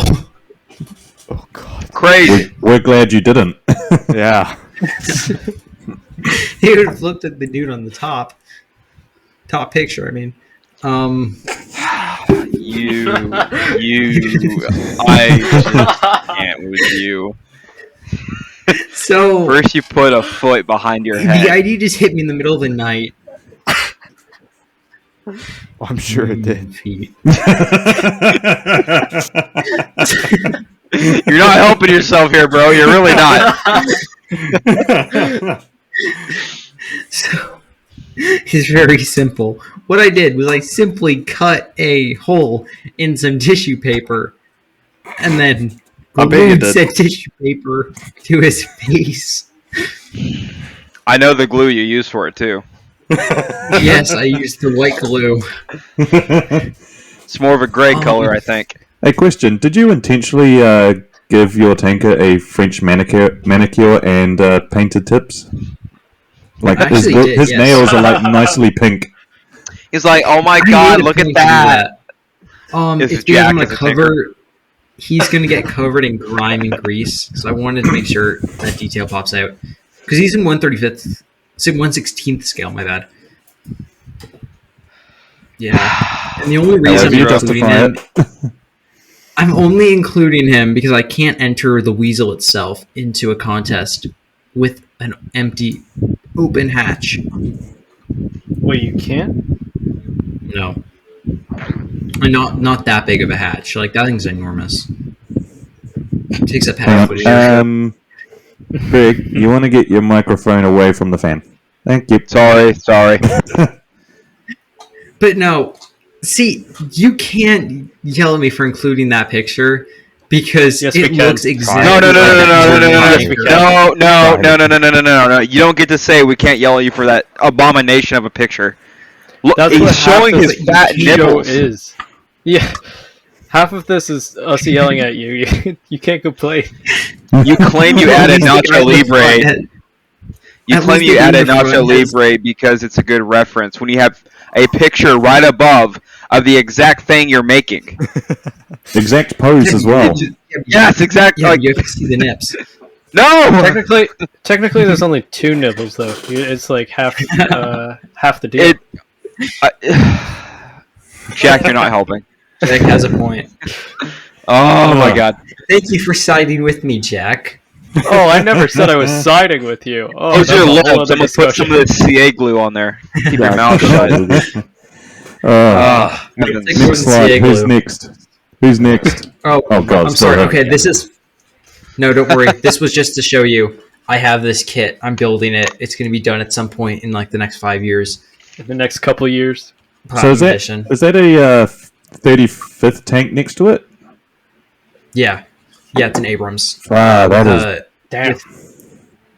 Full that is Tusk a big armor. model. Yeah. But that's Full a 1 to Tusk, 72 scale. Pro. Yeah, Damn. Damn. Damn. and then actually I want behind that. it's an S boat. No, the you same don't, scale? Callum, because you're gonna have to pay like £300 for a detail set for it, and the kit itself costs like 150. On Where'd you Deal. get it? Where'd you get that kit? eBay, Really? For how much? 150 pounds. So that's still pounds. Still $300 New Zealand for me. Yeesh. Yeah, that's God damn. $100. Yeah. Yeah. Fucked up. I Pass. regret getting it. I will say the wooden decks are nice. Wooden Nice decks are little always thing. That has fun. a I wooden can't deck? even use the wood.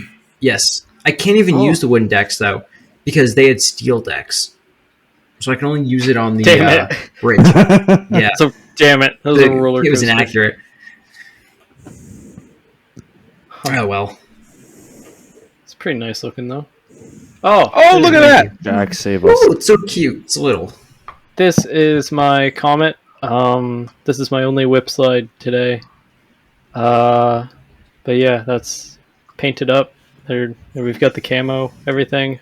Got markings that actually, surprisingly, the markings that came in the kit are the exact same ones on this like reference photo I found off Google, which is strange. Like it's got the Oh, cool. 13 and everything. Pretty sure. But yeah,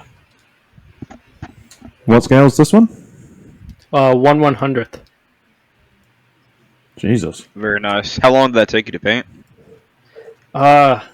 Like honestly, like a day because I got frustrated. Had to keep leaving and coming back. Did you hand paint or airbrush? Airbrush, yeah. Nice. Nice.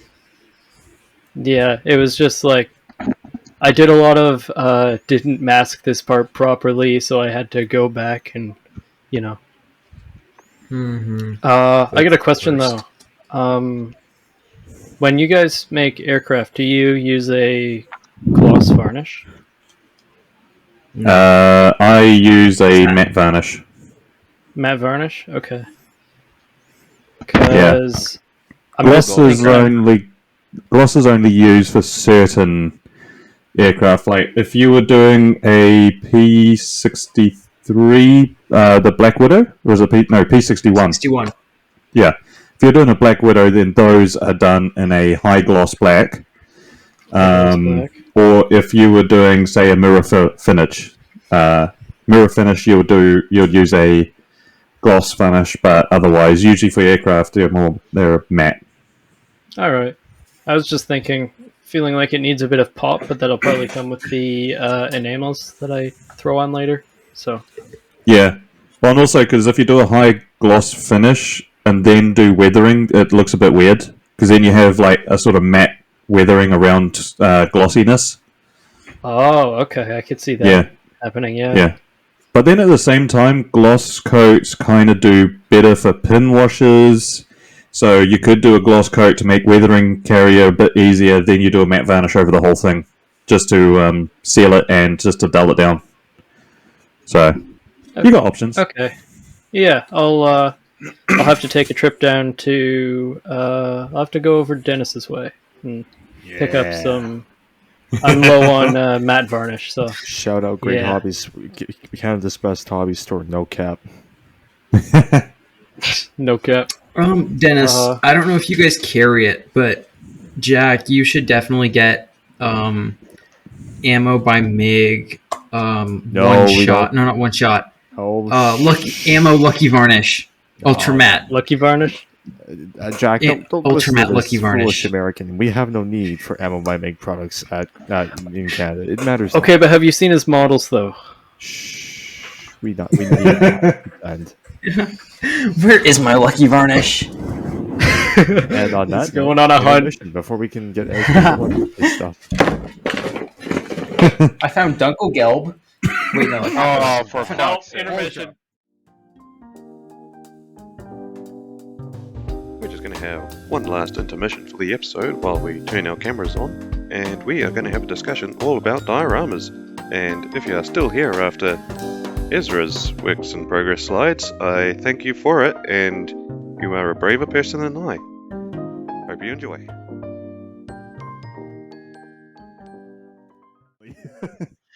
Like, fuck, he saw me. Because, like, bro, the way his camera was, he was, like, right here when he did it. He was, like, doing that, looking down at it.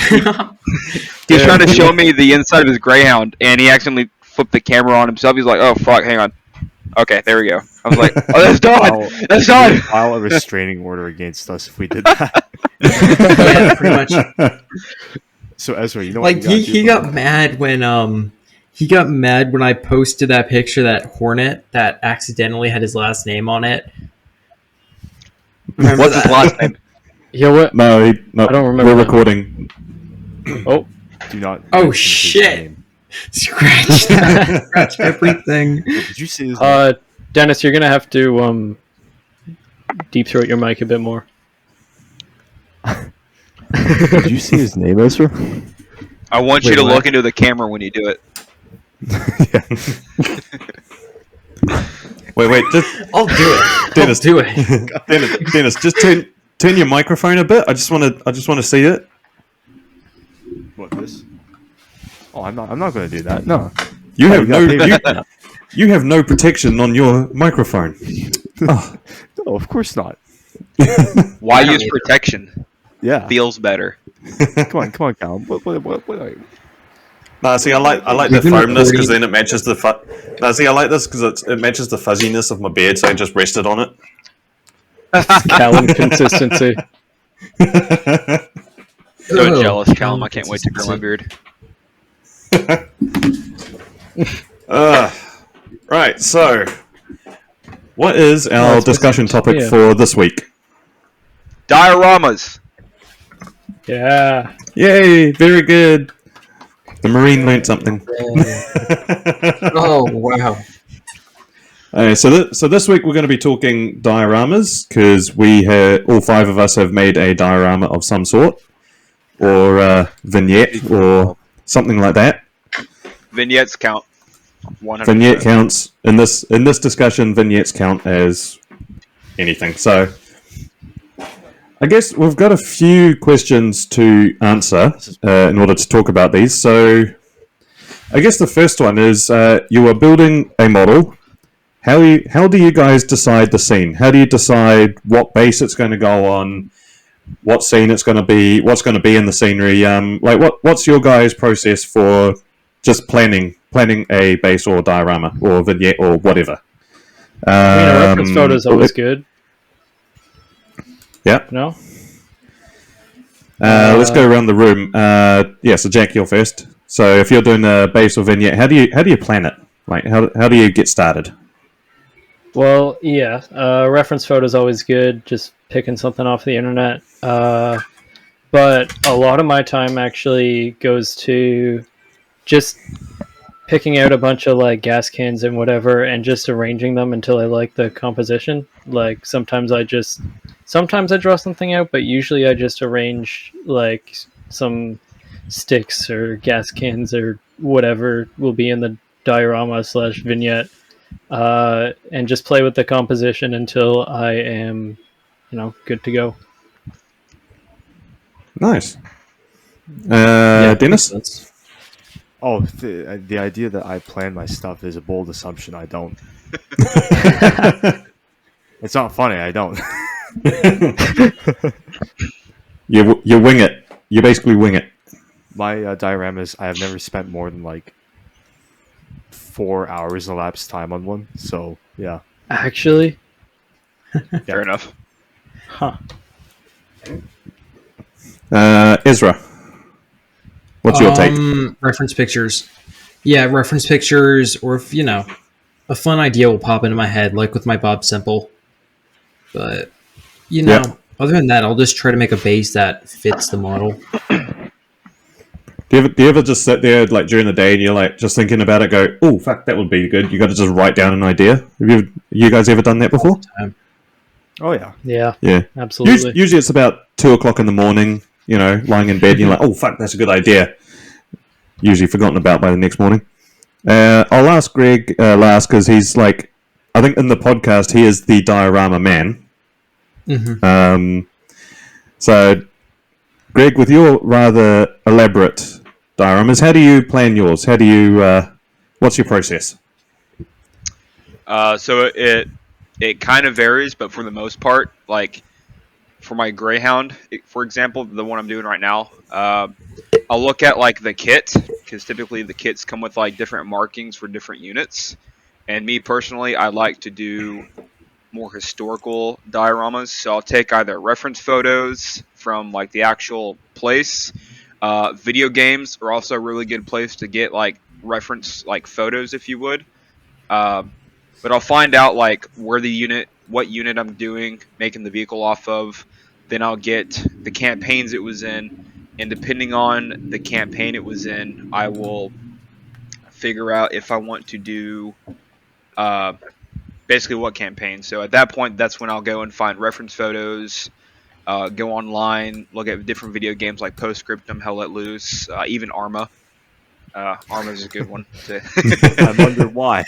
Oh yeah, right. Yeah. But yeah, that's kind of the basis. I write it down a lot. Once I kind of know the general idea of what I want to do, I'll get like a piece of paper and do like a very rough sketch of what I want to do. That's cool.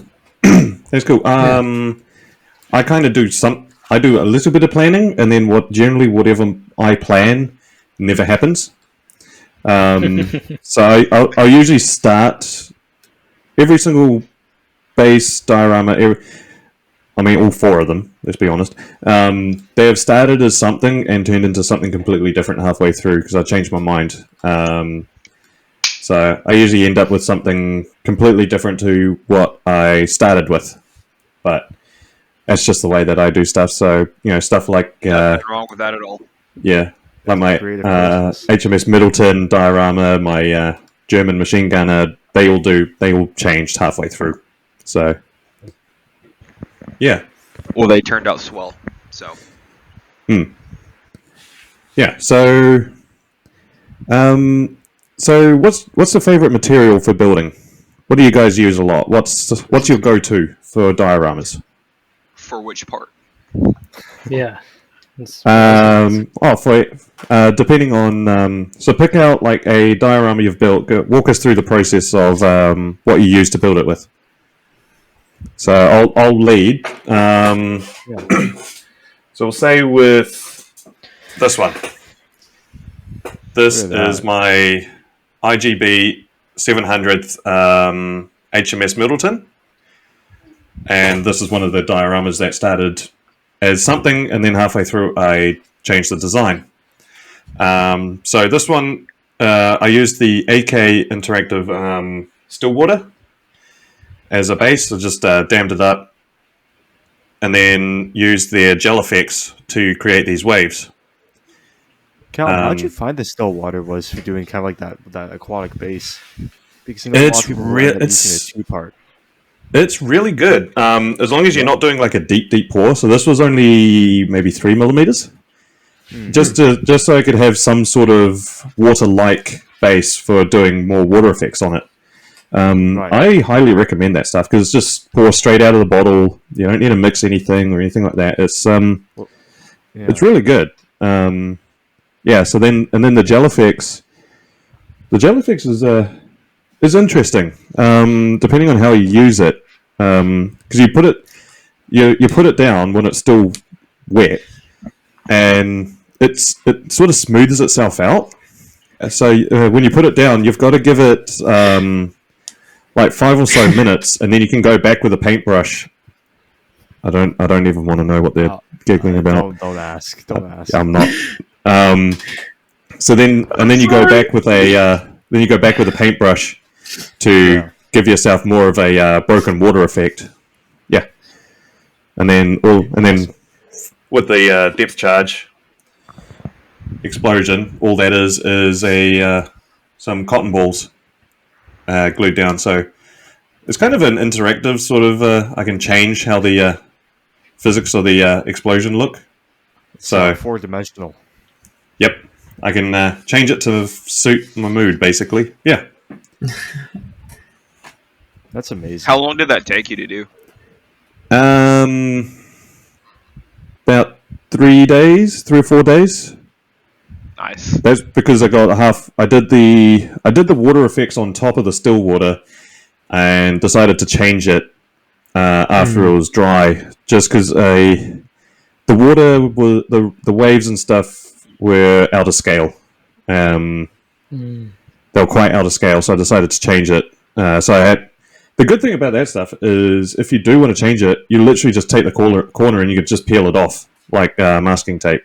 So it leaves the still water underneath real good. Well, shit, there you go. yeah. So who else wants to go? Greg, grab a diorama and tell us about it. Oh heavens! I got I'm going to put you guys on the spot on this episode. This is going to be fun. Dioramas is kind of my thing, so I'm all about Greg, it. how much juice is going to be on your diorama? Depends what one you're talking about now. Fuck. All right, I'm gonna list a couple because I got a couple laying out right here. I've got my Vietnam Dio, my Tiger One, my Battle for France, King Tiger, and my Piave River World War One Dio. So which one y'all want to hear about? Let's go. Yeah, France one. Yeah, Français. Oh, All right, so this is my little France diorama. It's nice. Base, thank you. All of my bases are made from this 1-inch thick, 2-foot by 2-foot XPS compressed foam. It's about $7 at my local hardware store, like Home Depot or Lowe's. And you can get it either in this color or pink. It's pretty easy to cut, as long as you have like a sharp X-Acto knife, or I use like a little hand wood cutter to cut like little wooden rods. It's super easy to work with. So I'll use that for my bases. And to show you how easy it is to use, you can see all the brickwork on that was used with an X-Acto knife and a ruler. And so basically, for this diorama particularly, I got the XPS foam down there, and then I got really thin, it's 8 millimeters thick, or no, 1/8 of an inch thick XPS foam boards from Amazon. They have like paper backing. I used those for the sidewalks here and for the building walls. And so what I went and did was I got the lower hull of the R35 because it wasn't built yet, and I put it down on the base. And I figured, well, a side street in France is probably going to be about 2 of these side by side. So all I did was I put it like in the middle there. I drew a line, put a little marker here so I knew where to put the other side of the track link, put a line there, and that was basically how I measured out the street. And actually, this one was kind of on the go with how the buildings are laid out. But yeah, that was basically it for this one. This one was kind of easy to do. Yeah, it's a beauty. Question for you guys before we continue on. Just because Greg's talking about the foam, right? So you know how some dioramas, some builders like I think one guy is Spruce and Bruce on Instagram. You know how their like bases are going to be actually physically taller than say some other ones where they're kind of just built onto say like a picture frame size piece of foam. What do you guys personally prefer, tall or short base? Tall bases. Tall is nice and grand. The taller one. Oh, good. Okay. I do a mixture. Just depends on the size as well. I mean, you for say something this small, you wouldn't want a base of say that. Well, not with that's a that bit attitude, much. you wouldn't. Yeah. Yeah. Yeah, for me it depends on what it is as well. Like if it's just a base for something to be glued down on, or if it's diorama. Yeah. Jack, what's your favorite material? It's my Walk us favorite through it. material. Yeah, show off your stuff, well- man. Okay. Here I've got my KV222. And well, I chose this diorama here because, well, vignette, diorama, whatever. I actually did this one differently than a lot of other people do theirs. And what I can do is I can take the tank right off to show. Oh, nice. You can hot To swap show the diorama a lot clearer. But yeah, with this, how I did this is actually a canvas to get that square shape. Oh, It's There a, you go. that's small neat. canvas under there. Yeah. And then I used foam on top of that, the same foam that Greg uses. And I cut out sort of like a really rough, like skeleton-ish shape. And then on top of that, I ran out of Sculptamold a long time ago. It's kind of expensive. I don't know. Don't want to pay that. This is So, true. It is true. So I got my hands on some like grout just for tiling. And that stuff usually does flake away pretty easy. But you throw it on, mix it with PVA glue. It actually, when you put it on, it dries in like a sandish consistency, so it's a lot smoother. It's not lumpy, so you can get a finished product a lot faster with that. So yeah, it's grout, and then sprinkle some more sand on top of that. We've got the static grass tufts that are just made with PVA glue on some what's it called? For Static grass. parchment paper. Yeah. So static grass on parchment paper so the glue doesn't stick. And then cap it all off with a balsa wood frame. Very For nice. something- That's Very nice. That's very nice cool. and small. Very yeah. In fact, you're a fan of using wood, of like using actual like wooden pieces for your bases as well, like parts of logs. Yeah, wood blocks are really good to use as well because then it's not just displaying the diorama, it's also displaying the base as well. Yeah, it's also Very nice. cheap. Yeah. But How about you, Ezra? Ezra, your turn. Oh, cool. Well, like Jack, I use tile grout as well.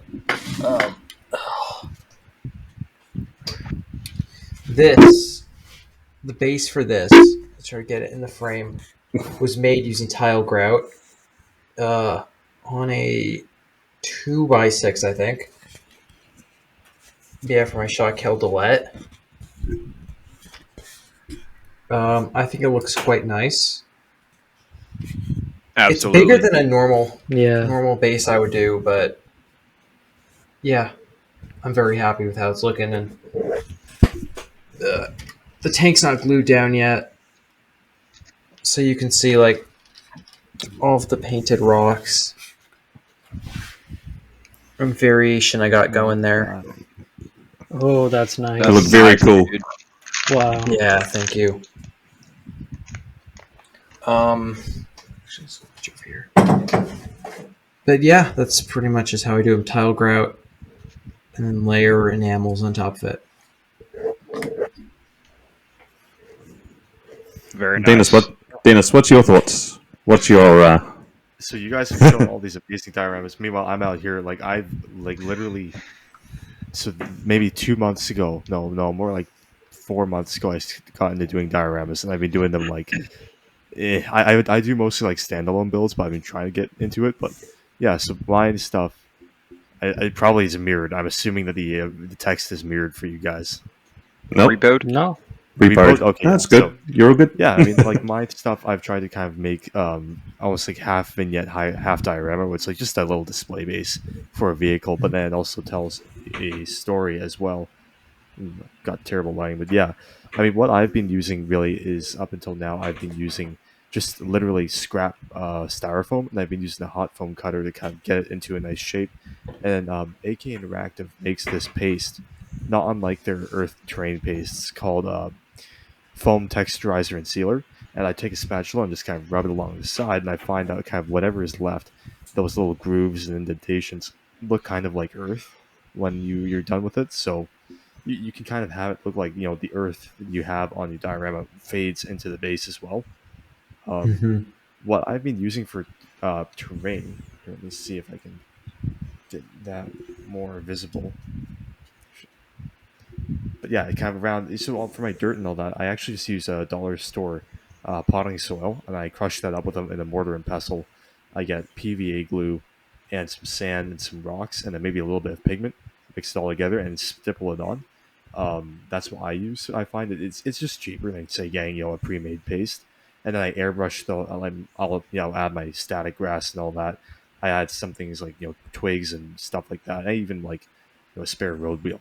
And I airbrush the whole thing black. I've really taken the whole night shift method of it. Yeah, I was going to say, sounds familiar. Yeah, well, you know what? I mean, that method, I was skeptical of it at first, but there's truth to the idea that you can really control how your diorama is going to look. You can control the mood of it just by, you know, painting the whole thing black and then picking stuff out after the fact. So yeah, I've been trying to airbrush foliage, and, you know, it really is pretty cool, like you control that stuff. But for me, I'd say styrofoam. I love having an actual like tabletop foam cutter, so I can just take, you know, whatever crap styrofoam we have at work and then make it into something that's space worthy. Oh, stop bragging. I need to get me one of those tabletop. Yeah, I need one. Cutters. I would say that, I mean, obviously they're a luxury, but for, you know, guys like you, especially you guys who you do so many dioramas so well, it'd be an investment, because it does just allow you to make those really nice clean cuts. Yeah, like at the moment I'm using a hacksaw blade, and I have to use the vacuum afterwards every single time, because it's You just... won't have to use the vacuum now. Yeah. Yeah, just gets everywhere. Just ventilate. Yeah. Yeah, especially Okay. I'm about to be moving to Kansas, and all of this is coming out of my garage into a basement. And right now, I have to sweep it out Oh, like every time I congratulations. diorama base. Thank you. Yes, excited. So Okay, yeah, so- I definitely need that. So I've got a question for you all. What is the most out there, weirdest material you've used in one of your builds? What is something that is just completely like, you've found it's the weirdest thing you've ever used? Because that's one good thing about dioramas is, you know, it's not like a kit where you get the plastic, you know, you put the plastic bits together and it's all, you know, instructions and aftermarket and all that. Dioramas is where you really go nuts on what do I have around that could replicate something else. you know, you literally just use anything around you and turn it into something else. What's something that you guys have used that is just really, really out there? Like for me, on one of my bases, I've used this for gravel and stuff. This comes from my dad's work, and it is roof tile chip seal that he gets. So, yeah, I was holding it up. Uranium right there. Yep, pretty much. So I've used this a few times, mainly on my Monte Cassino diorama for gravel and stuff like that. Looks like railway ballast. Yeah, it does. Yeah. So I've got different colors as well for that stuff, but yeah. So what's a weird material you guys have used? I don't know if you've seen them, Dennis, but at Dollarama they have like packets of dried mushrooms. Of dried mushrooms. I've seen Dried the mushrooms, moss. yeah. Was that Dried at mushrooms. Dollarama or the guy behind Dollarama? I was about to say, yeah. Let you expose yourself here, Jack. What did the Earth look like once you bought them? Oh, he didn't see the Earth. He was on Mars. Were you able Did to you talk to taste yourself color? in the reflection? He had a Tell you, it made conversation the with his diorama studio. pretty wild. Yeah. But yeah, Okay, crushed but those you up combine and mushrooms used there, them okay. as crushed up some dried mushrooms, used it as like frames. You sure you didn't use it for anything else? Well, I hear that make a good snack. Taking a big old bite out of a diorama. Instead of a 2x4. Oh God. I did a 2x4 base.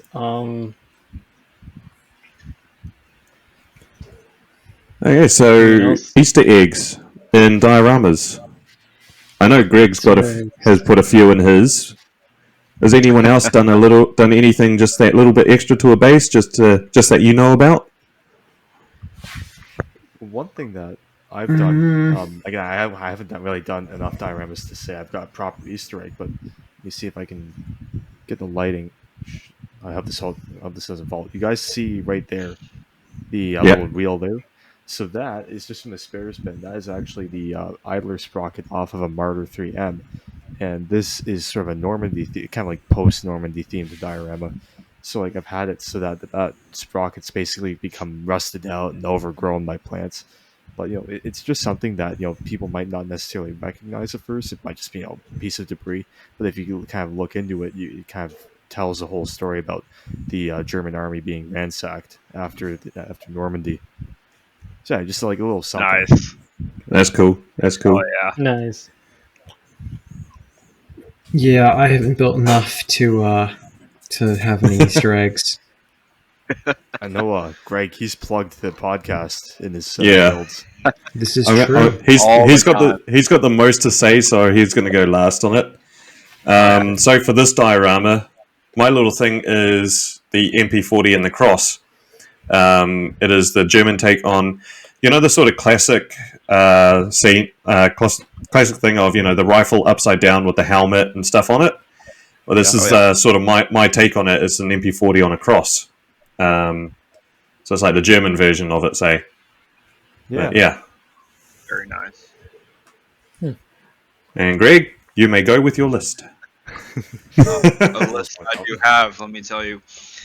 So the one you guys probably know the most is my Russia-Ukraine war diorama showcasing the teenager's room. It has all the little posters and whatnot, and he even has a Micro Machines podcast poster. That kid He was one of our early supporters. Yes. Another one I try adding something to every dio, and this one, I don't know how well you're going to be able to see it. Actually, hang on. Fuck. Let me see if I can. there's a piece of paper on the ground in the trench. You see that? Yep. Yeah. Okay, so that piece of paper is actually a newspaper from the somewhere in Italy. I forgot where. I built this a while back. It was a newspaper from in Italy from the time right before this battle took place. So troops in trenches or on the front would get newspaper from home showcasing what's going on in their country or whatever. So I wanted to add something like that to help give the idea that, hey, these guys live here. It's not just like a trench, like a battle scene. It's basically home away from home. Mm-hmm. And I like to make things look lived in. And so, what's another one? You're not going to really be able to see this, for being honest. But the trees. yeah. That is a lot of trees. Yeah, so I don't... fuck. Right... God damn it, hang on. I'm sorry. There's a hole where a little... Oh, wait, hang on. You'll not be able to see it this way. There's a little Asian guy, little Viet Cong dude sitting in a hole. Can y'all see that? Yeah, that's cool. Oh, yeah. Yeah. That's cool. So, with all the trees, you kind of got to see it. And the whole idea of, like, this diorama is it's an ambush scene. So I like they're popping smoke, returning fire, and all that stuff. And if you really look into it, the gunner on the ACAV is talking to what would probably be like the squad leader or fire team leader of this infantry section, and they're kind of having a conversation. Meanwhile, right behind that guy is the Viet Cong guy popping out, and he has like this kind of like surprised look on his face. So it kind of shows that whole like, especially for Vietnam, the amount of like booby traps, hidden ambush spots, and whatnot that the Viet Cong and North Vietnamese army had. They were like literally like touching like a meter away. So just little stuff like that. Yeah. Cool. Very nice. No one else for Easter eggs? All right, so there's one other thing I wouldn't mind talking about dioramas, and that's controversies and dioramas. I know. Oh, here we go. I know Greg's experienced a bit of backlash on one or two of his, God, yeah. and I know some other people in the community has. There was one guy who did a diorama of a Holocaust scene. Sponsored by a certain company. It was. I'm trying to remember who it was. A certain There were a number of Spanish dioramas, company. I'm gonna. The company has commissioned a variety of very questionable dioramas. But Wasn't there one of like a dead kid washed up on a beach? I think so, yeah. But it kind of creates the discussion of like what should you make a diorama of, what shouldn't you? I know there's a current trend at the moment of people saying you shouldn't make dioramas of Russia-Ukraine right now, which Greg has clearly said, fuck that, fuck you, I'm going to make it anyway. Which I think you've had a few comments about, haven't you, on like Instagram or something? Yeah, on Facebook. Oh Yeah. yeah, Greg, can you tell him about the time that you and I were yelling at this one Russian guy. Yes. Oh, yes. Oh my God. Okay. Quick story. On Instagram, I post a lot of like my work in progress on certain things, and I have a little over 900 followers. So there's a variety of people, right, all over the world, including Russians, which I don't like. That's fine. It doesn't bother me at all. Bothers me. Well, it only got on my nerve whenever I started posting, and this is a guy that I have talked to before, that we've commented on each other's stuff in good ways, given each other advice, and things like that. And he commented on one of my work in progress builds. It's the Russia-Ukraine war diorama that I made. It showcases Ukrainian freedom fighters posing in front of captured Russian T-72, right? And he's like taking a selfie and shit. And he was like, basically, it was like, oh, you like want to be Nazi? Like, why are you supporting Ukraine? Like, the special military operation was justified and all this shit. And so Dennis and I started kind of trolling the guy, and Dennis especially. Dennis, would you like to tell them what you told him in Russian? No, I don't. Okay, so it's in all caps, right? Like yelling. It's like, I'm sorry, I can't hear you over the sound of the T-80 tank burning. Also, and it's like in like brackets, all in like very small text. Also, you get no bitches. Yeah. So things like that, people like to comment shit, and if it's not like either up to their standard, if it's not exactly how it was in history, or if it's not or some small flaw or whatever, not how they do it, people like to put their input in, which constructive criticism is always welcomed, especially for my shit. But there's some, especially Facebook. That place is Facebook like, is a cesspool. That Yeah. lovely cesspool of toxicity. Yep. Yeah. oh That was- god. That was like or even YouTube. I know you had was it a comment on YouTube of your Iraq diorama with the AAV? Oh yeah. Oh yes. Oh my god. Yes. Hang on, let me go find it. It's like the one Oh, comment on that video. He got a good comment on that one. Should oh, you no. stick me on that guy as well. Let me see. You get no bitches. Touch grass. Stick him, Dennis. Yeah. Okay, here it is. He said, I'm gonna say it exactly how he typed it.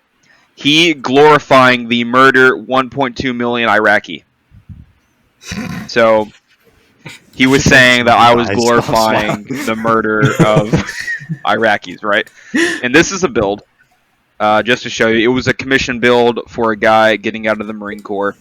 It's just a little AAV going down a road in Iraq, and it does show a wounded Iraqi soldier, right? It happened. That's fucking war. Like, shit happens, right? But yeah, people saying shit like that, and then, so this is my Tiger 1 in Normandy, right? Mhm.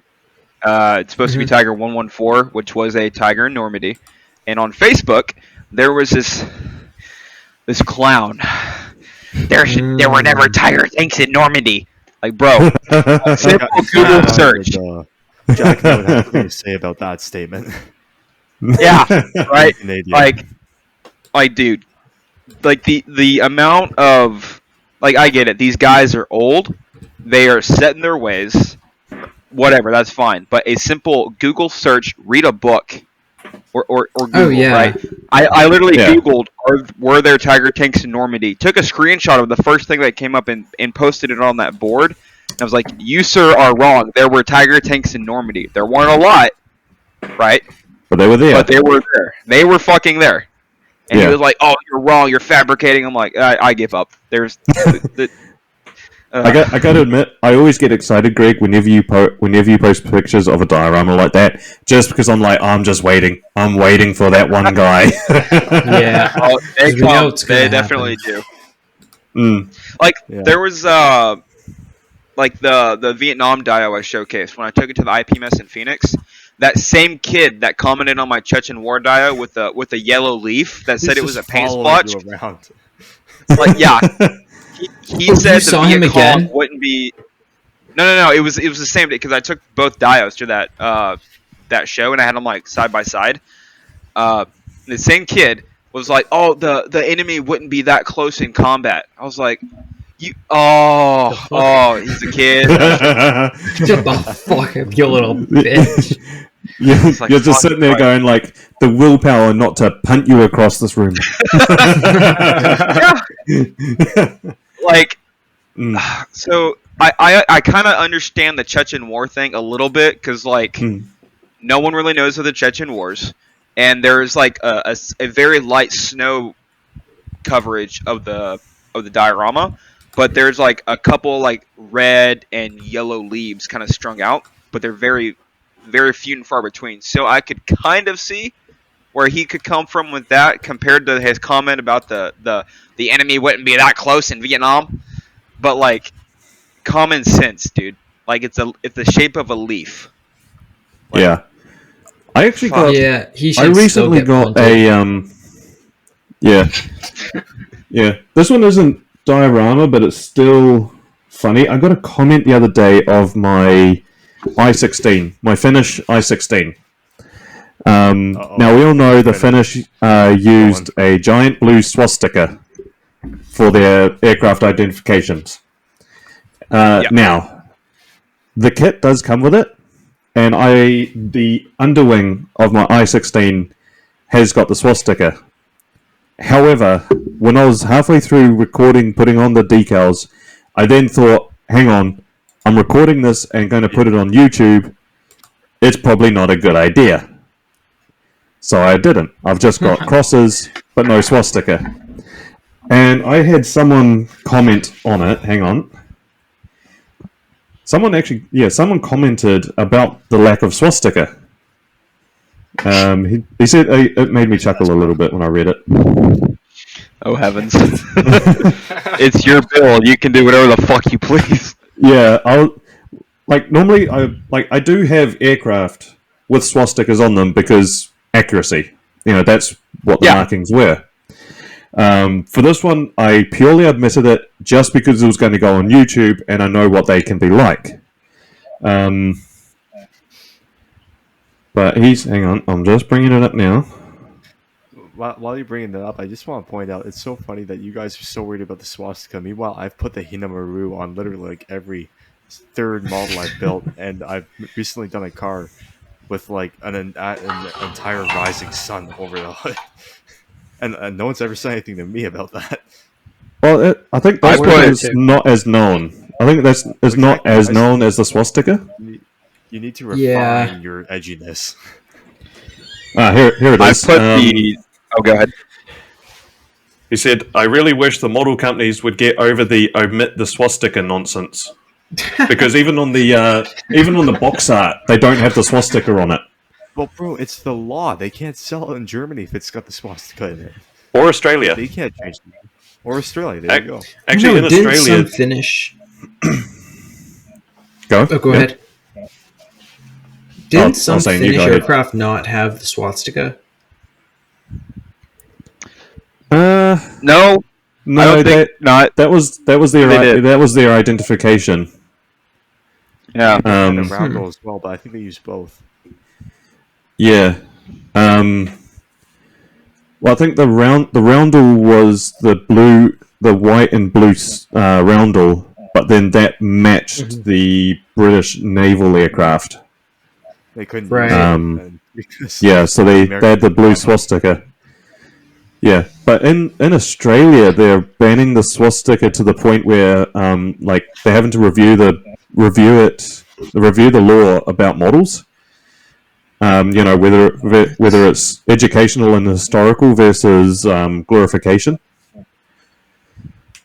But yeah, weird sort of tangent to go on. But yeah, you mentioned educational versus kind of like just interest.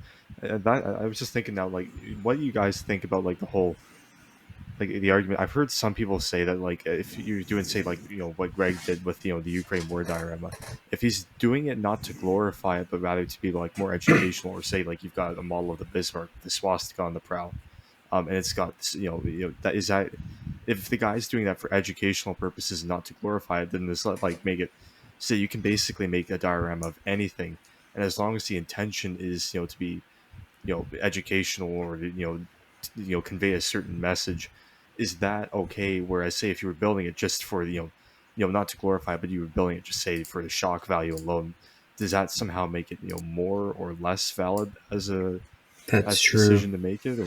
Yeah, I think it's a lot of intention. I think it's the intent behind it. Yeah, making a whole scene is pretty different from just including one little sign. Yeah, I mean, look at those AK dioramas. Like those are shock value. Here we go. Yeah, everything about AK is shock value. because there was one modeler who did. It was a photo of a train. It was a train at Auschwitz, I believe. Oh, I know this area. And Yeah. Mhm. yeah, and he's got like the people coming off the train, and then on the side there was like a stack of shoes or something like that, and he replicated that photo as a diorama, and he got a lot of shit for it. A lot of people saying it's glorification, all that, but at the same time it's like, well, it's a representation of a photo of something that actually happened that people deny. So is that more educational for telling the truth? What's your guys' take on that? I think the way I've seen. Yeah. Sorry, you go. I've seen the diorama. I think it's like the diorama is actually very respectful in some instances. Mhm. Like he did it well enough that it's not glorified, but it's just well done. It's not censored, that it's not showcasing the actual meaning behind it, but it's not glorifying it. Yeah. I Like think, he's